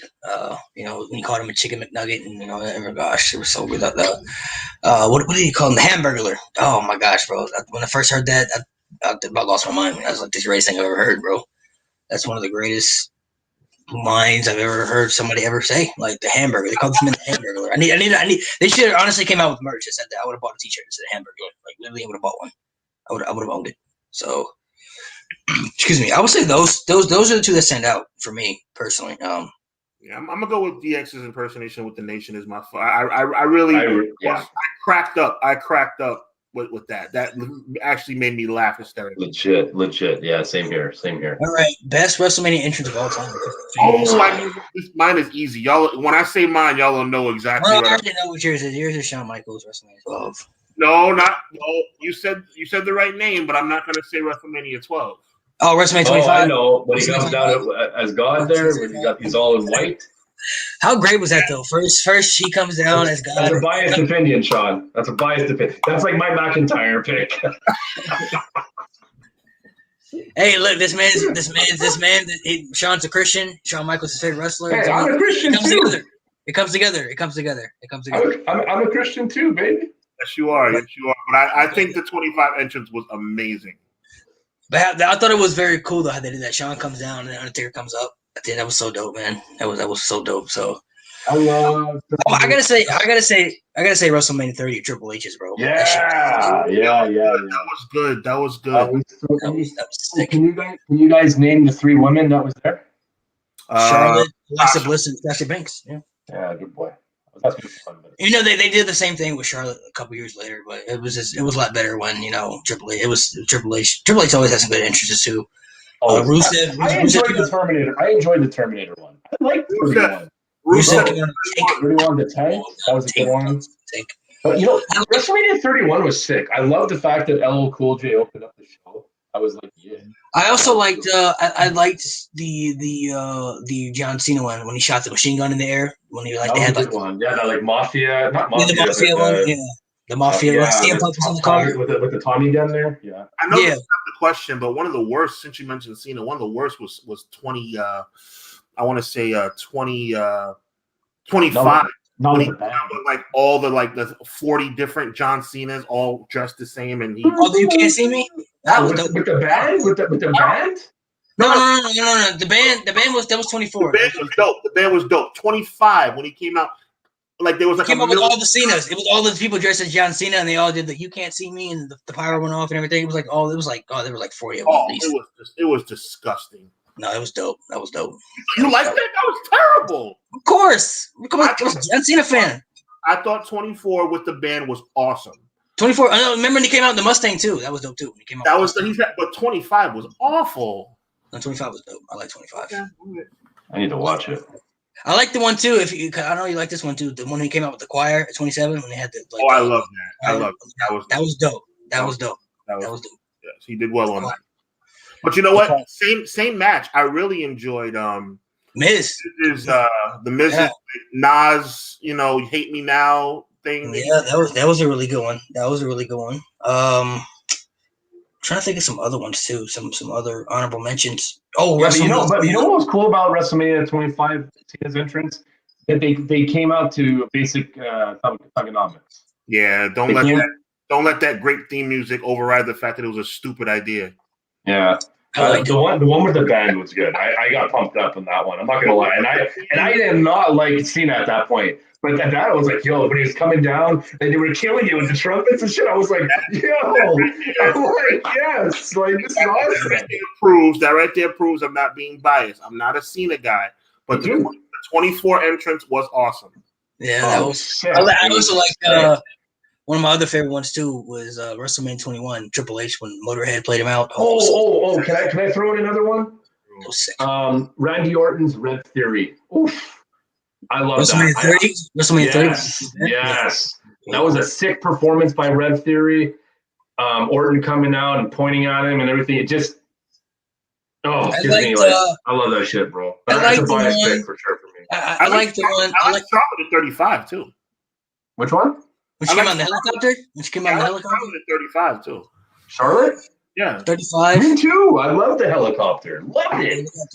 I think it would have been, even though it's literally impossible to do, but if it was possible, it would have been so much better if the helicopter would have flown into the stadium and dropped off in the ring. That would have been insane, bro. There's still time. If she came out like that, I'd root for her to win. Like she has to win. I just because of that entrance alone. And by the way, I've never read this anywhere, but I think we all agree, having common sense, that was filmed the night before. Yeah, I'm sure it was. I'm sure it was. I also like. You know why I liked it more? The scene with the band is because the theme was this much faster than the normal theme. They played it just a little quicker, and I found it was really catchy. You know. I also liked. Even though it was kind of basic, I thought even it was like kind of basic, but I liked when the one 25 when Triple H had the glass and he did the sledgehammer to the glass. Oh yeah, somebody mentioned that in the chat. That was good. That was a good pick. Because that was pretty cool. I also liked the one that Triple H had 27 too when he came out with like the people with the shield and shit, and they had they surrounded him with the shield and stuff. I can't remember. So here's one you guys wouldn't think about, and it's probably not one of the greatest ever, but it was really fun. Godfather and D'Lo Brown. WrestleMania 2000. Ice-T. That was cool. WrestleMania 2000. That was pretty Baby. Cool. Godfather's in the house, bitch. one of the I want to sort of echo that one too, because for me one of the coolest entrances that because I didn't really know who he was at the time. I loved like the masterpiece Chris Masters. So seeing him kick off that WrestleMania 22 after Carlito comes out, for me I was like, that's how you start WrestleMania. For some reason I was like, we haven't even mentioned too. Undertaker. I like Masterpiece. When Taker came out to Limp Bizkit, WrestleMania 19. Yeah, bro. Ooh, that was cool. And I'm gonna take it back to what you said originally, Malik, which is Michael's at 12 as well. Michael's at 12. Yeah, that was pretty good too. There was a lot of good ones. Yeah, I'm trying to think of some really shit. I also like, even though I liked the one where Triple H and Stephanie came out at WrestleMania 33 when they had the motorcycles and shit. When they got so sick of I'm just jaded towards that. And I used to like Stephanie like 02, 03. Stephanie is just, I don't know. When she shows up now, I just don't feel her anymore. So I thought that was a pretty cool entrance too. 33 was pretty dope. So it's because she overacts, Sean. I know exactly what you mean. Yeah, it's too much. She overacts. She tries to be like one of the boys, when she's like, give it up for Shawn Michaels. It's like, you're not Vince McMahon. Stop. Like, where are you talking from? You're not Hunter. So and also, be a shit. The lovey-dovey stuff with Triple H, like at 30, like she's giving him Eskimo kisses in the ring. Yeah. Okay, we get it. You're in love. You're married. Like, stop. Like, yeah. You're over. So am I, but I ain't doing that. 1999 Stephanie, awesome. 2000 Stephanie, 2000. I thought 2002 GM Stephanie was good. 2003 was fun, but ever since like this new era of like from 2010 on, Stephanie's just been unbearable. Randy Orton ended her. Maybe as soon as he RKO'd her and kissed her, it was over. It was over. Okay. This is a good question. Top 5 favorite superheroes, Marvel and DC. Favorite superheroes is the question. So I would say, my top 5 favorite superheroes. Definitely my favorite superhero of all time is Thor. So definitely Thor. I love Wolverine. Spider-Man had to be in there too. Silver Surfer, got to throw him in there too.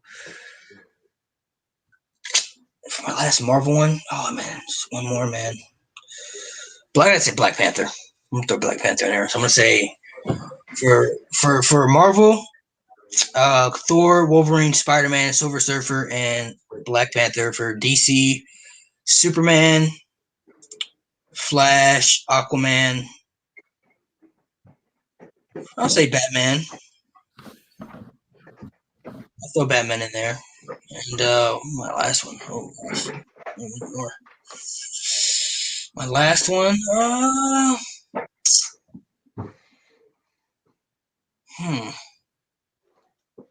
don't know. My last one. That's tough. I don't know. I'm not like a big DC guy.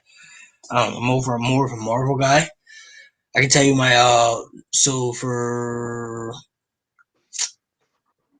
the last couple I've enjoyed like I enjoyed like Aquaman, and I thought Wonder Woman. I'll say Wonder Woman. I'll throw her in there. That she's up there. She's in there. I'll say Wonder Woman. I enjoyed her movie too, but I'm more of a Marvel guy myself than DC personally. I've always been more into Marvel. So I'm gonna say that. I'll say that those will be my answers right there. I'll say Wonder Woman for my last favorite superhero for DC. I'm gonna go pretty simple. I'm gonna go Batman, Spider-Man, Superman. I'm a really big fan of the Green Lantern, and I like the Wolverine.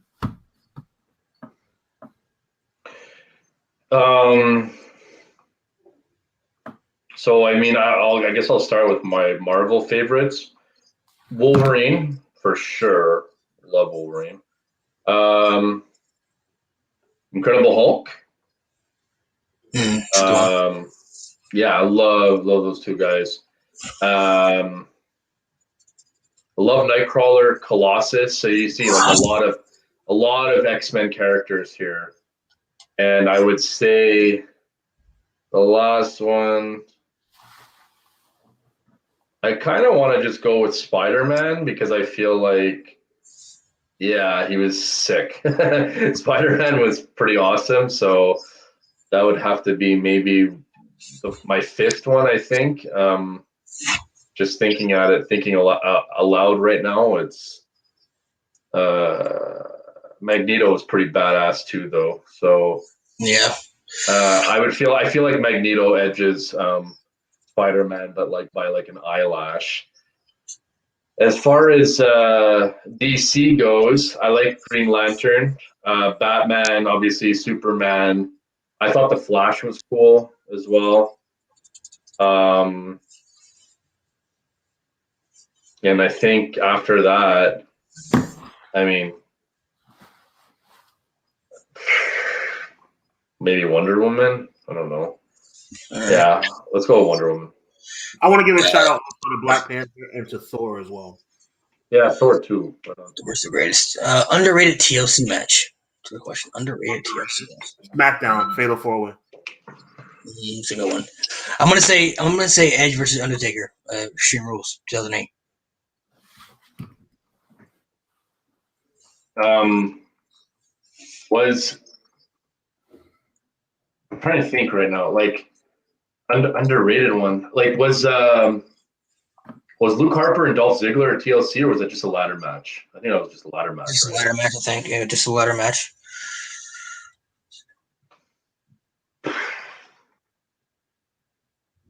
And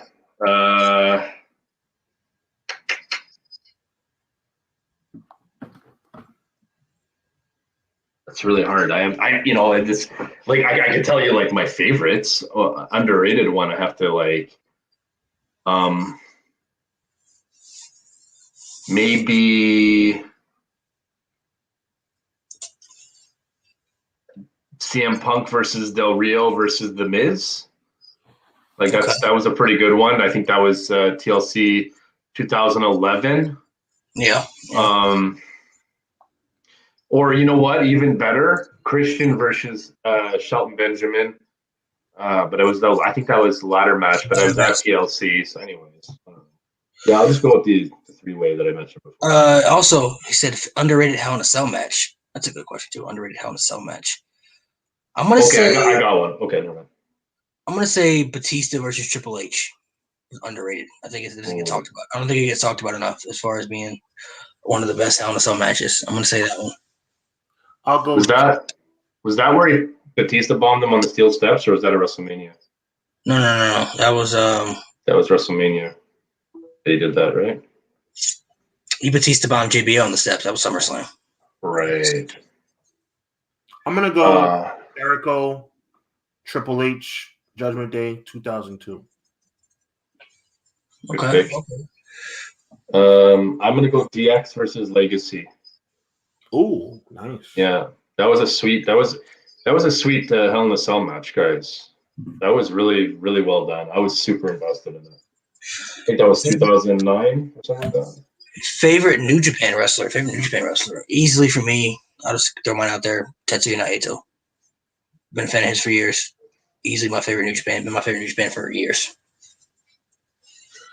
So Naito would be mine. That's a good question. Now, you want to go? Or? I guess, does Jericho count? Or no? No. Fuck not. He was there. He did some great work. Omega, AJ Styles. These names don't count. No, they're not New Japan anymore. I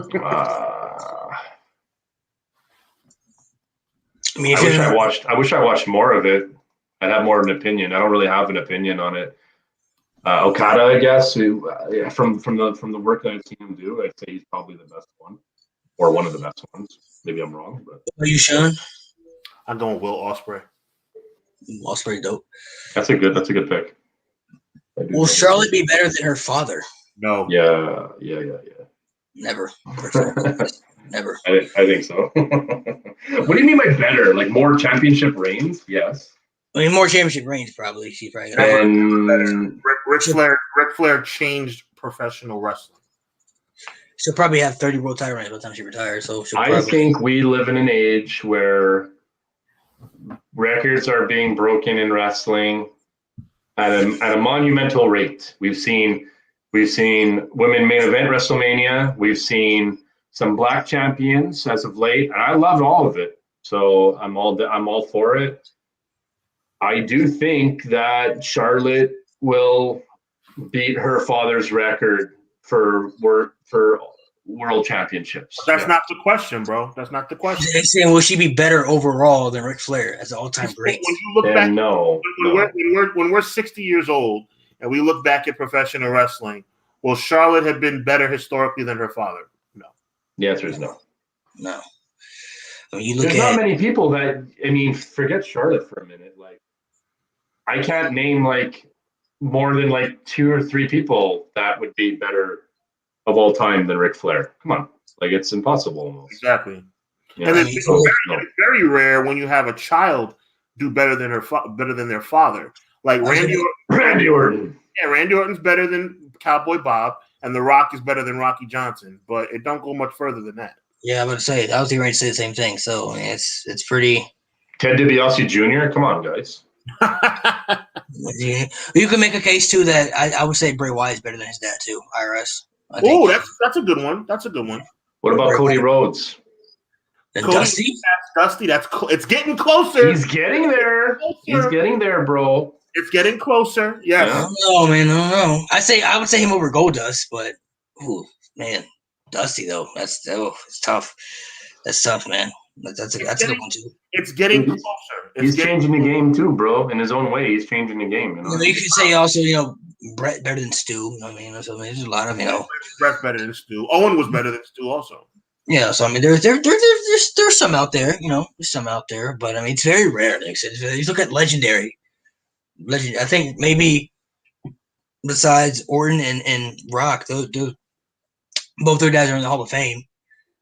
I don't think anybody else. I mean, Stu Hart's in the Hall of Fame too, but if you look at everybody else, I mean, it's tough for people to come into the business and be better than their dad, and it also has to do with how they push you too. I mean, that also True. That matters, but I mean, it's tough. You could even make your argument.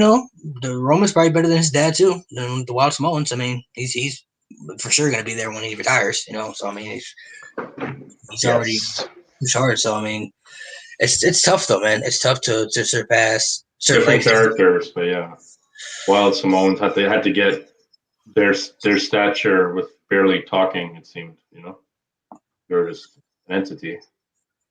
Characters, amazing work. The best and worst looking titles. So, what's your favorite title and your worst looking championship? Probably the IC one is the worst right now. I think championship right now, Mountie and Malik. He hates that title so much. Yeah, I know. Oh, it's disgusting. I would say the best. Makes me sick. The best championship design ever to me is the World Heavyweight title, the big gold. It's my favorite. And I agree with that as well. I agree with that as well. The worst one ever? Current IC. Terrible. Current IC. Horrible. Say it, Malik. I don't think it's – I got to think. I got to think because there are a lot of basic championships too. So I'm going to say the worst one ever. Oh, man. Maybe current IC. Oh, for me, I would say that Butterfly Championship, that Diva Championship. That shit was terrible to me. That Butterfly title. Oh, that was. Oh yeah, I didn't like that. You know what? It wasn't good, but it kind of served its purpose. No, it did for that time period. But when you look at how women's wrestling is now, you're like, they held a Butterfly Championship. No, it's terrible in retrospect. But I'm saying at the time. But also say. They also had a trophy that looked like fallopian tubes, bro. I hate the I'm not a big fan of the 24/7 title. Not a big fan of it. Yeah, it's kind of. I just think that title's stupid. It's like that. Was it the hardcore one? That was like anywhere, anytime. Was it the hardcore title that was like that? And by the way, WWE classic WWE overthinking something that could have been real easy. All you had to do was bring back the hardcore title. It would have been perfectly fine. True. Yeah. But they're past the hardcore day. Can't be hardcore anymore. It was past those days. So the best one is Big Gold for sure. Big Gold, without a doubt. I love the World Heavyweight. Yeah, that thing's beautiful, man. If I had to buy one title only. If I was only allowed to buy one title and have it in my collection, it would be that world heavyweight.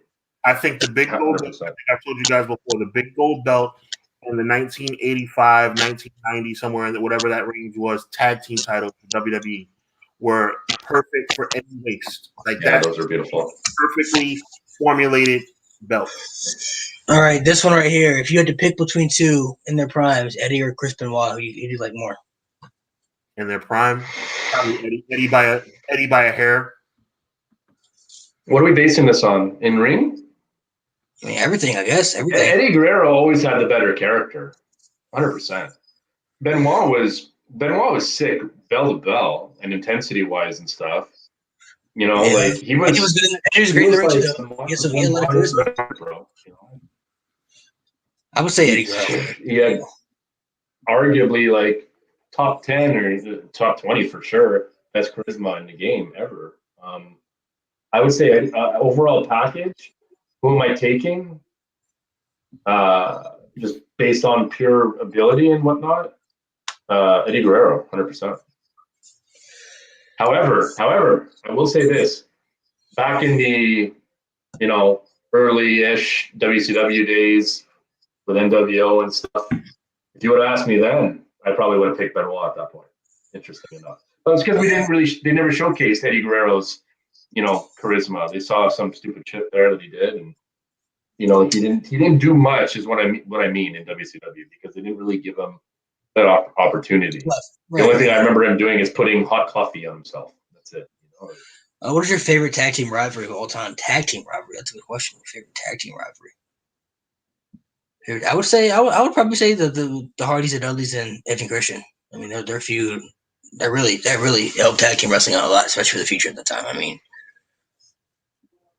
I'm gonna go with the Mega Powers and Mega Bucks, even though it was short lived. I think that was really fun. Mega Powers, that's a good one. That's not a bad one. This question is for me and Sean. We were talking about this. I'll let you answer first, Melanie, before I switch. I think it was. It's tough. I mean, I think for sure it has to do with the Road Warriors, because like they're my favorite tag team. I would say the best rivalry for me, tag team wise, would be like Animal and Hawk, the Road Warriors against Midnight Express, that scaffold match where they were doing the promos with the pumpkins and stuff. Nice. Like, guys, to me, wrestling never felt so real. Like, I was like, these guys are going to kill them. Nice. So it's an old school moment. A lot of people wouldn't understand that. But if you guys have a moment, the guys in the chat here, please look up Road Warriors promo, Starrcade 86, or just look up like Road Warriors Pumpkin. Just do that and just watch a little, as much as you can. Trust me, guys, it's good stuff. All right, top 5 favorite Will Smith movies, John. There we go. Nice. We were just talking about this. Yeah, we were just talking about this, Mount. I think where you were going. So I have to say, top 5 favorite Will Smith movies. I gotta say Bad Boys 2, the second one. I gotta have Men in Black in there, the first one. Oh, I Am Legend. I have to have that one in there. Ooh, man, top 5 favorite Will Smith movies. God, that's so tough, bro. It's so hard. Those three for sure. Wait, 1, 2. Oof, 1, 2. Okay, oh my God, there's so many. You know what? I'm gonna say the new remake when he did Aladdin. I thought it was really good. It was really well done. I think I enjoyed his work playing the genie. Obviously, Robin Williams will forever kill that role, but Will Smith did an amazing job in that role. So I'm gonna say that one. My last one, he really did. I agree with you. I always liked the genie, and for me, like Robin Williams was the man. But I was a little hesitant on Will Smith. Not really, but I was like, okay, let's see what he can do. It's kind of like, it's how I feel about LeBron James doing the second Space Jam. Mm-hmm. Let's see what happens, right? And I felt like he killed it. I felt like he really did a great job. So I'll say Bad Boys 2, Men in Black, the first one, I Am Legend, Aladdin, and then my last one, Me and Sean were just talking about this one, and when he said it, I gotta say Hitch, bro. Hitch was really good to me, man. Okay. I thought Hitch was pretty good. All right. Yeah, no, that's good. All right. All right. Here's mine in no particular order. Independence Day, 100%. Underrated movie, Ali. He played Muhammad Ali. Sick film. Loved it. It's on theaters. I thought about that one too. Pursuit of Happiness. 7 Pounds. And I'm gonna go with Concussion. Those are my five. Okay. So the more drama-filled ones, rather than like the classic comedies, I enjoy seeing that side of Will Smith. I feel like this bastard can make me cry. It's unbelievable. I also like Gemini Man too. I thought Gemini Man was really good. I enjoyed that movie a lot. I want to hear Sean. Like that truth. That is a good one in the league. What do you think, Sean? Well, I'm gonna go with Hitch. I'm gonna go with Bad Boys 1 and 2. I really thought both of those movies were really well done. Third one. Have you seen the third one? I saw the third one. I don't think it makes the top 5 though. Third one was good though. It was pretty good. Was good. How was the role of highly anticipated? How was the role of Alexander Ludwig in that one? Was it good? Mm-hmm. So I'm gonna go Hitch. I'm gonna go Bad Boys 1 and 2. I'm gonna go Pursuit of Happiness, and I'm gonna go with one of my favorite movies of all time, Enemy of the State. Nice one. Okay. That's an underrated movie. Have you seen Bad Boys 2, Mountie? You seen it yet? Bad Boys 3. Three. Sorry. No, I haven't seen that one. No. Oh man. I gotta do it. Yeah. You gotta check it out, man. It was good. What about Wild Wild West?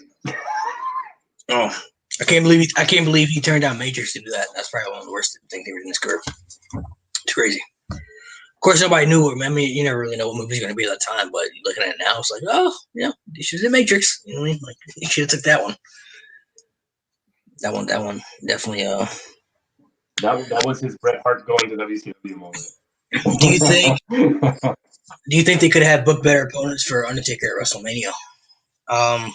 Maybe in the beginning, I'll say, from like Randy Orton all the way to CM Punk. I mean, go down the line, Malik. Go down the line. Let's just say good or bad. Like we can remember all his opponents. Yeah. Okay. Well, you talk about first WrestleMania. You know, Superfly, Jimmy Snuka. I'm cool with that. That's basically to make a name for him. That's fine. Yep. Jake the Snake was after that one. Okay. Yep. Turned on Jake. That was awesome. I think we all definitely would change Johnny Gonzalez. Not me. I love the Johnny Gonzalez. No, you don't. But if you look back, so you guys, I don't really remember that WrestleMania too much. I've only seen it once. But looking back at that WrestleMania, who could he have faced if it wasn't Johnny Gonzalez? Dude, it was a good build. I mean, it wasn't a good build, but it was an interesting storyline. The Royal Rumble moment where Johnny Gonzalez came out, it was cool. It was well done. He said the Undertaker should have faced Shawn Michaels for the Intercontinental Championship and won by count out or disqualification. Okay. We talked about entrances too. I thought it was a badass entrance at WrestleMania. We came out with like the crow on the freaking stick and everything. That was pretty dope. Okay, so who's after Johnny Gonzalez? 11 was Bundy, which Bundy. No, 12 was Kevin Nash, which was awesome to me. Yeah, I would keep that one. The Kevin Nash one was I'd keep that match. I actually like that match. 13 was Sid, which was okay, but like the whole build for WrestleMania 13 was weird. Austin won but didn't win the Royal Rumble. Then obviously we would Raw. So maybe Sid. Maybe you could replace Sid. Obviously nobody's changing Kane because that storyline was incredible. One of the best. 15 Triple H. I mean 15 Triple H. 15 was Big Boss Man. Yeah, 15 Boss Man was trash. He wasn't at WrestleMania 16. WrestleMania 17 was Triple H, which was good. Awesome. 18 was Ric Flair, which was good. Awesome. 19 was the handicap with Big Show and A-Train, which was not so. It was still 20, right. Okay, so you were at 20 with Kane. 20 with Kane was good only because he was making a comeback. Okay. Right. Okay, so you were there that night. Yes. You gotta give me the atmosphere for when Paul Bearer. You heard the noise. You heard the voice. Oh man, it was electric when Paul Bearer came out. And it was unbelievable. Like it was like, and they pumped in some extra cold air in the room. It was awesome. It was awesome. WrestleMania 21, Randy Orton, definitely one of those. Oh yeah, hell yeah. 22 with Mark Henry. That was the casket match. That That one was. I think honestly, I could be wrong, but I feel like a lot of Eddie Guerrero's passing had a lot of changing to do because from what I've heard, Eddie Guerrero was supposed to have a match with Shawn Michaels at WrestleMania, and if Eddie Guerrero hadn't passed, Rey Mysterio definitely wasn't going to win the Rumble. True. So who would have won that year? You know what I mean? Who could have won the Rumble that year if it wasn't Rey? You know what I mean? So it could have been Randy Orton. I think Randy Orton wins that match. I think he wins the Royal Rumble. I think what I would have liked to see his angle. Sorry. What I would like to see in that year would have been him and Kurt Angle at WrestleMania. The match they had in No Way Out, that could have been WrestleMania, and it was incredible. So I think that could have been the best. That could have been the match. And it didn't have to be for a championship. You know, if Randy could have won the Rumble, you know, you could have put the bet on somebody else or something. You know, but I don't remember who was on SmackDown at the time. I think Batista was injured, so he couldn't have been the champ. So maybe. Yeah, probably. Maybe something different. Yeah, something different. Yeah. So then 23 was Batista, which was great. Awesome. Love that one. That was a good one. 24 with Edge was awesome. 25 with 25, 26 was 25, 26, 27, 28, 29. So basically, Bundy at 11, Gonzalez at 9, Henry at 22. That's it. Yeah. So that's pretty much, I mean, that's pretty much, or the pretty much from what I'm looking at it, you know, it's really the only other things you could look at that they could change because everything else, I mean, he had better matches throughout later years of his career, you know. Right. So those have to stay, you know, those definitely are staying. So, and that's when the streak was there and it became more important too. So, yeah, I would say those would be, you know, those would be. I'll say Roman Reigns at 33 as well. I kind of agree with. I wanted to say it, but I was trying to remember everything about that. I was like, I don't know if that was. Taker shouldn't have wrestled that year. He even said it himself. He was just too out of shape to even be in the ring. There, I would also say the match with John Cena. It was first off, it was way too late.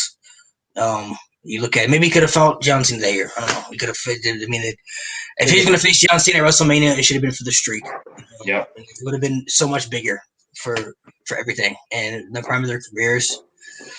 It's just the fact that it was a squash. I'm not even mad that John Cena got squashed, but it's just like this is a match people waited for all this time, and you give us 2 minutes, you know, for this match. Like, come on, like, why?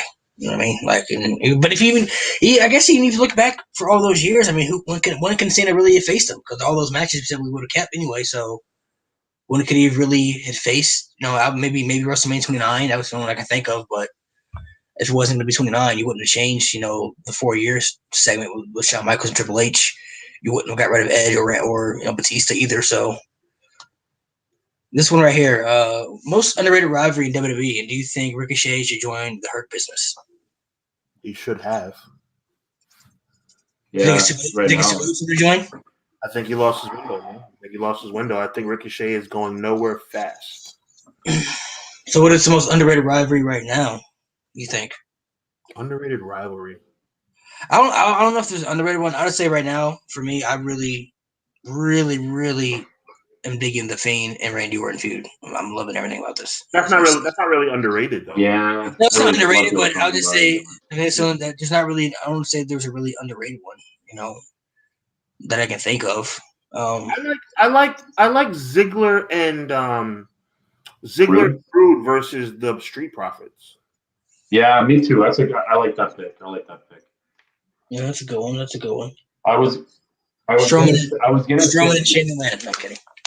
I was gonna say Sheamus and Drew. Is that gonna be a WrestleMania match? Yeah. I mean, sure looks like it. It is for sure. Hey, look, you know, WrestleMania's 2 nights. You know, we gotta have some type of crazy moments. I'm sure Shane's gonna have a pirate ship he can jump off or something. You know, something he can do. Some type of WrestleMania moment. So. I'm sure Kevin Owens and the Usos. Kevin Owens and Jey Uso. You know, Daniel Bryan's involved in that too now. So Daniel Bryan's in the mix too. So yeah, I would say those. I mean, another question for him: what's your favorite TNA feud and favorite TNA tag team? It's a good question. Favorite TNA tag team all time, hands down, Beer Money Incorporated. James Storm, Bobby Roode. Favorite feud though for me, I would say James Storm and Bobby Roode. I was really into their feud, man. It got Bobby Roode so over as a heel too. His heel work was so good at the time too, man. It hurts that Bobby Roode. That's one of the NXT call ups that really upset me that he never got pushed to be one of the main event top heels. I feel like he had potential to be a top heel in the company. So, what about you guys?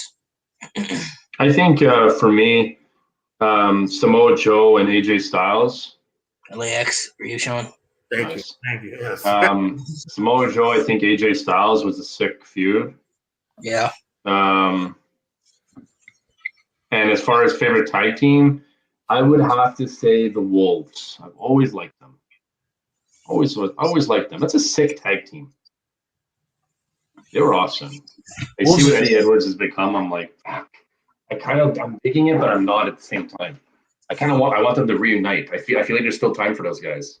But I think his what's his name again? Davey Richards. I think he's like, where the fuck is that guy now? Is he in Ring of Honor? I have no idea. I think so. Anyways, I'd like to see them get back together as a tag team again. What about you, Sean? LAX, as you figured out by my hand signal, and I'm gonna go with Christian Cage and Kurt Angle. I enjoyed that. Nice. With Karen? Yep. I have a question. Do you think Ryback should have won the 2013 Rumble even though John Cena won? No. And I'm not even, and everybody knows I'm not a John Cena guy, but no.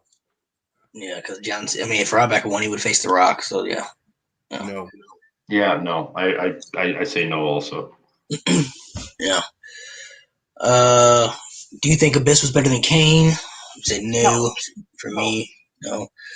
No disrespect to Abyss. I love Abyss though. No respect to Abyss, but Abyss was cool, but he wasn't as good as Kane. Abyss was and is probably one of the better monsters in TNA history. Oh yeah. But probably the best one. Best one. But honestly, like, especially his earlier work was good. But he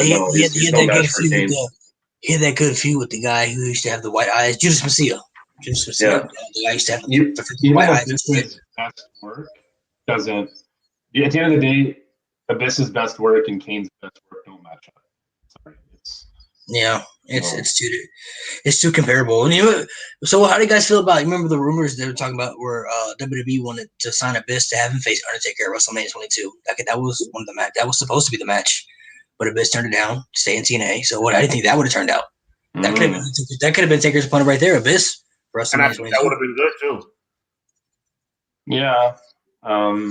Abyss can move. I like Abyss. Yeah, he's like he was like a big mankind. yeah. Fact. You know what I mean? Yeah. I thought he was good. But Abyss, there's no stage in Abyss's career that he was better than Kane, unless you're talking about Kane like now. Kane in '98 was amazing. Kane in 2001 was amazing. Kane in 03, 04 was still really good. Corporate Kane, fine. Abyss, you had. Oh yeah, okay. We'll give you the nod over Corporate Kane, exactly. When he used to come out with the dress pants, yeah, Abyss, you're better there for sure. Let's give him some credit. Favorite 2000s and TV shows. This is right my alley. Okay. Well, I guess we can still count Friends, right? Because Friends was in the early 2000s, so it was still on. It was still on TV then. What's up, buddy? Definitely Drake and Josh. If you grew up in my area, you know Drake and Josh was goated. SpongeBob for sure too. How I Met Your Mother. Really enjoyed that show too. Thought it was a really good show. Big fan of it. As far as movies, that's tough. There's a lot of good movies that came out around the time. I'm just gonna say one. Movies that I really liked for some reason. Big fan of Mean Girls. Really liked that movie. I don't know why. Something about that movie, man. I really like Mean Girls. Mean Girls was cool to me. So I'll say that for me. There's so many movies that came out in 2000 that were good though, man. Remember the Titans? Yeah. 8 Mile.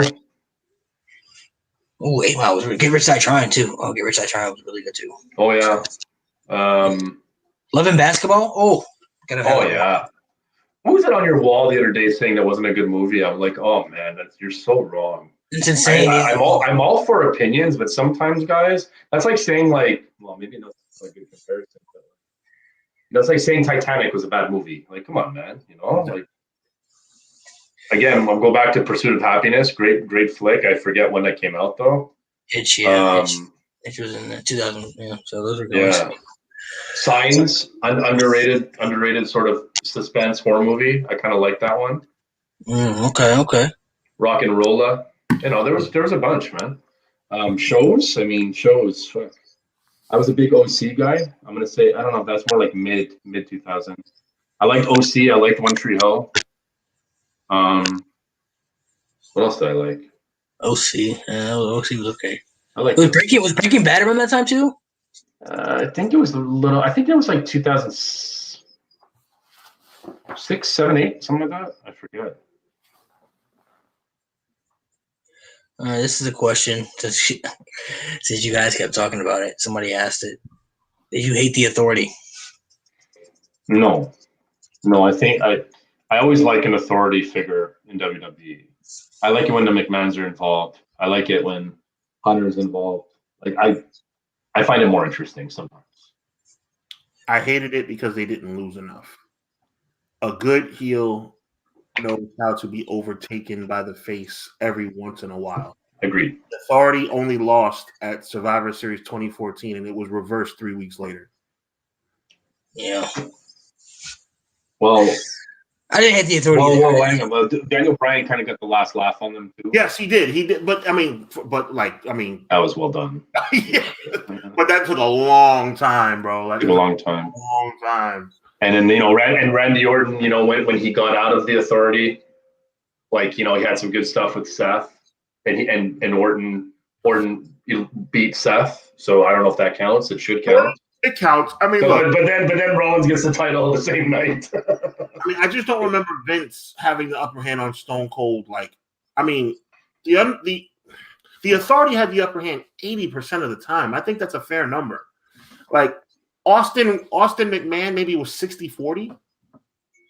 The corporation wasn't overbearing to me. The Authority was like, oh my God, here we go again. Okay, everybody's beating up Daniel Bryan. Everybody's beating up Dolph Ziggler. Now everybody's fired. You're going to fire Ryback and Dolph Ziggler and, Big Show. Now Big Show's in the Authority. Now Big Show's going to fight with the Authority. Now Big Show's out of the Authority. Randy Orton's in the Authority. Now we're going to kick Randy Orton out of the Authority. Now Randy Orton's going to win the Universal title, the undisputed title at TLC. But we want John Cena not to win. But John Cena wins. Now John Cena's not in the Authority. We don't like that, so we got to make sure John Cena gets beat up. Now we got to focus on Randy Orton. Now Seth Rollins is the guy. Now Seth Rollins in the Authority. Now we got to get a corporate enforcer out of the red mask and make him corporate king. It was enough. Yeah, that was well said. All of that.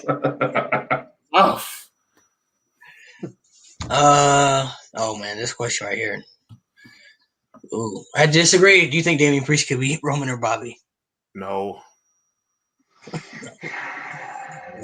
No.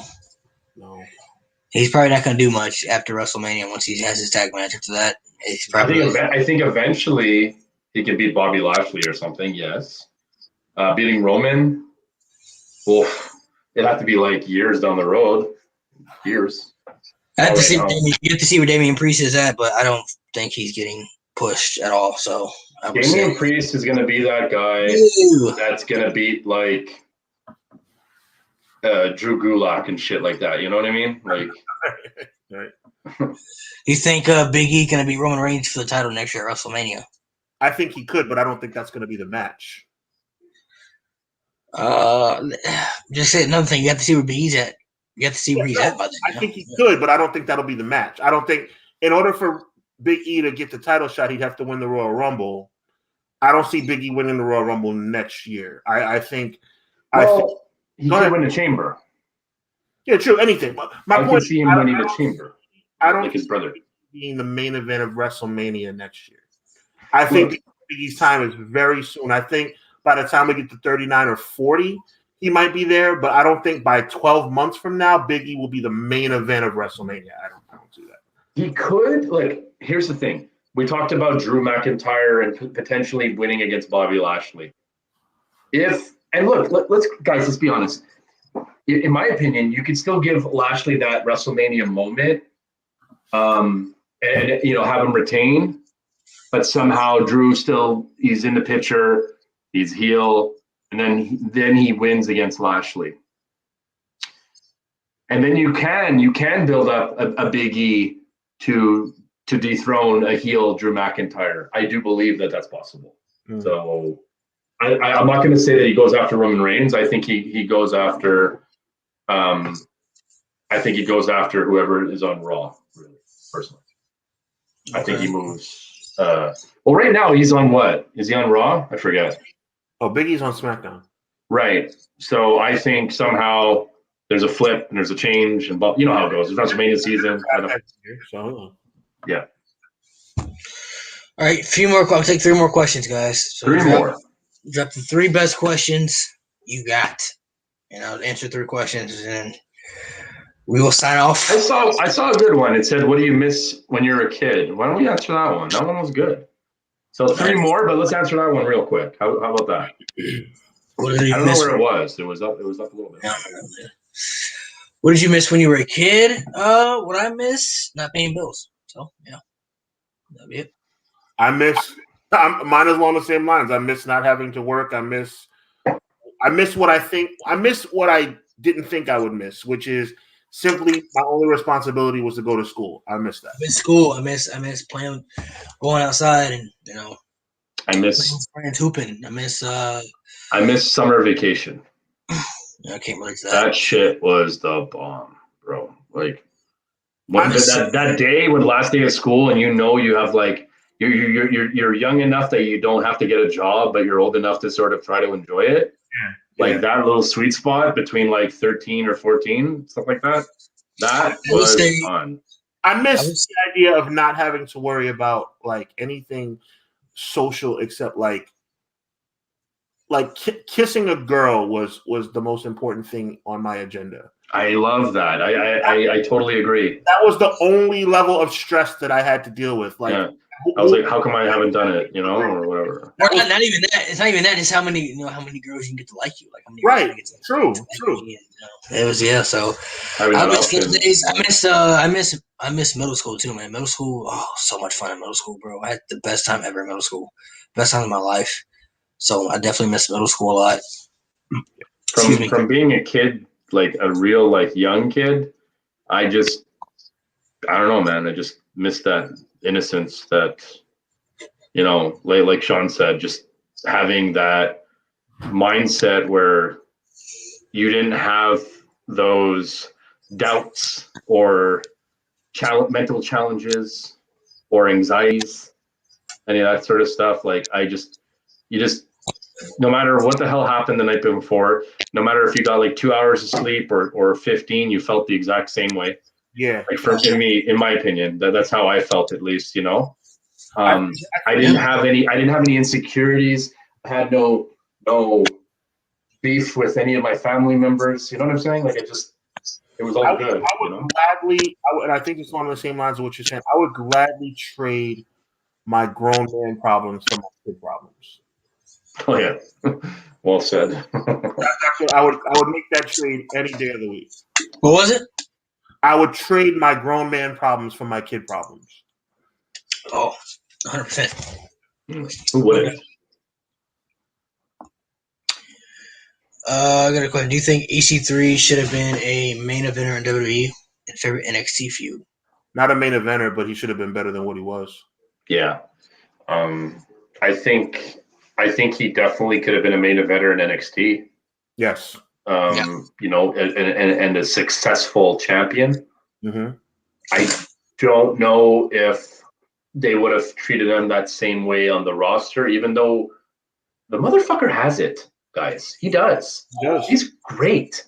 He's great on the mic. He does great promos. He's got a fucking amazing body.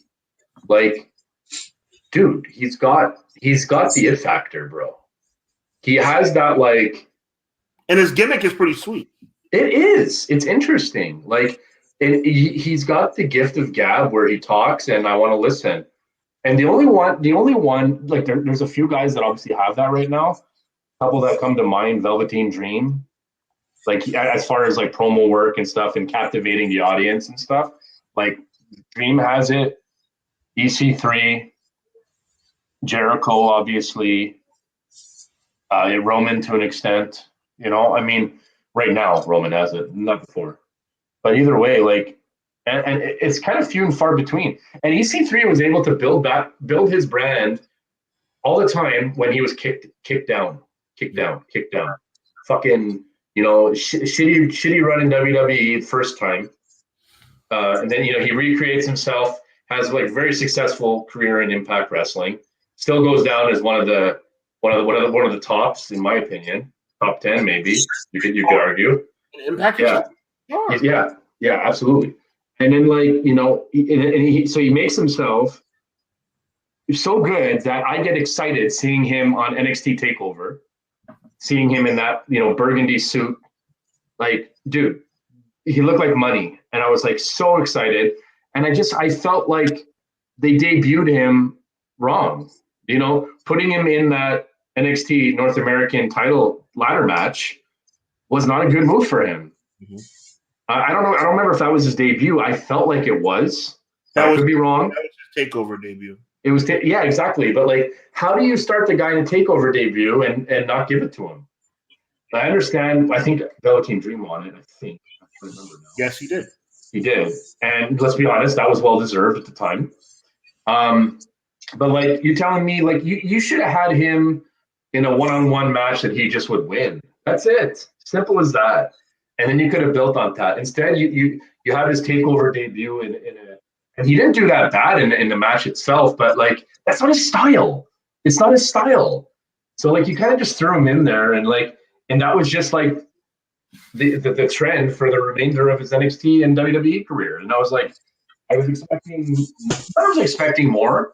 I felt like he deserved more, and now he's going to have to do it all over again, which again, he's doing. Change up his look, and he's doing anyways. So he's always found a way to reinvent himself. In a way, he reminds me somewhat on a smaller scale of a Chris Jericho. He's found ways to sort of be relevant all the time. Well, so I have a lot of thoughts on EC3 because I feel like he's a very underrated talent globally. I swear to God, I would pick that guy any day of the week. Sorry, Sean. No, I'm saying well said. I agree. And as far as favorite NXT feud, man, I think Ciampa and Gargano has got to be up there for me. That was some of the best TV and mic work and storytelling that I have seen in and out of a ring in NXT history. So that's what I got to say about those two things. I'll say EC3 was never going to be a main eventer on the main roster. Should have been in NXT. All the sentiments that Mountie expressed, I agree with. And I'm going to say my favorite NXT feud of all time is Adam Cole versus Ciampa. Mine is Gargano and Ciampa. The whole saga. Well, you know what? I take that back. I'm going to say the entire Undisputed Era versus, basically that Ciampa-led Renegade, group they had going for that War Games deal. Who has the best promos? I would say The Rock. Yep. If you smell, 100%. I mean, look. That was easy. Well, I mean, yeah. Bro, The Rock. The answer is unanimous. The Rock. No, of course. There's people that come close, but The Rock has always done it. He's always done it so well. Like, how do you? Ric Flair was good. Macho was good. Stone Cold had some good promos. Hogan had some good promos. CM Punk was a good one too. I found Punk was interesting and The Rock is the promos man. Even Triple H. Triple H is very good at promos. But The Rock is But The Rock is Ric Flair too. I would say Ric Flair too. I throw Ric Flair in there too. The Rock is the promo. Yeah. All right, one more question, guys. One more question. Make it good. Make it good. SmackDown on tape delay. Sorry? Then we're going to watch SmackDown on tape delay. Yeah.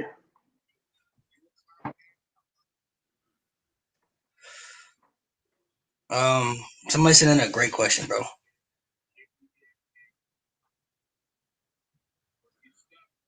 No, ladies, I'm not single.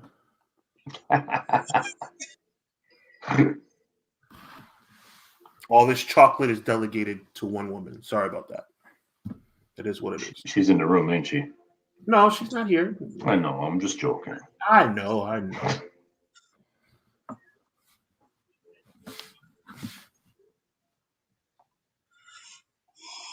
Oh my God, deep fried Cheetos. I'm watching something on TikTok. Deep fried Cheetos. That's insane.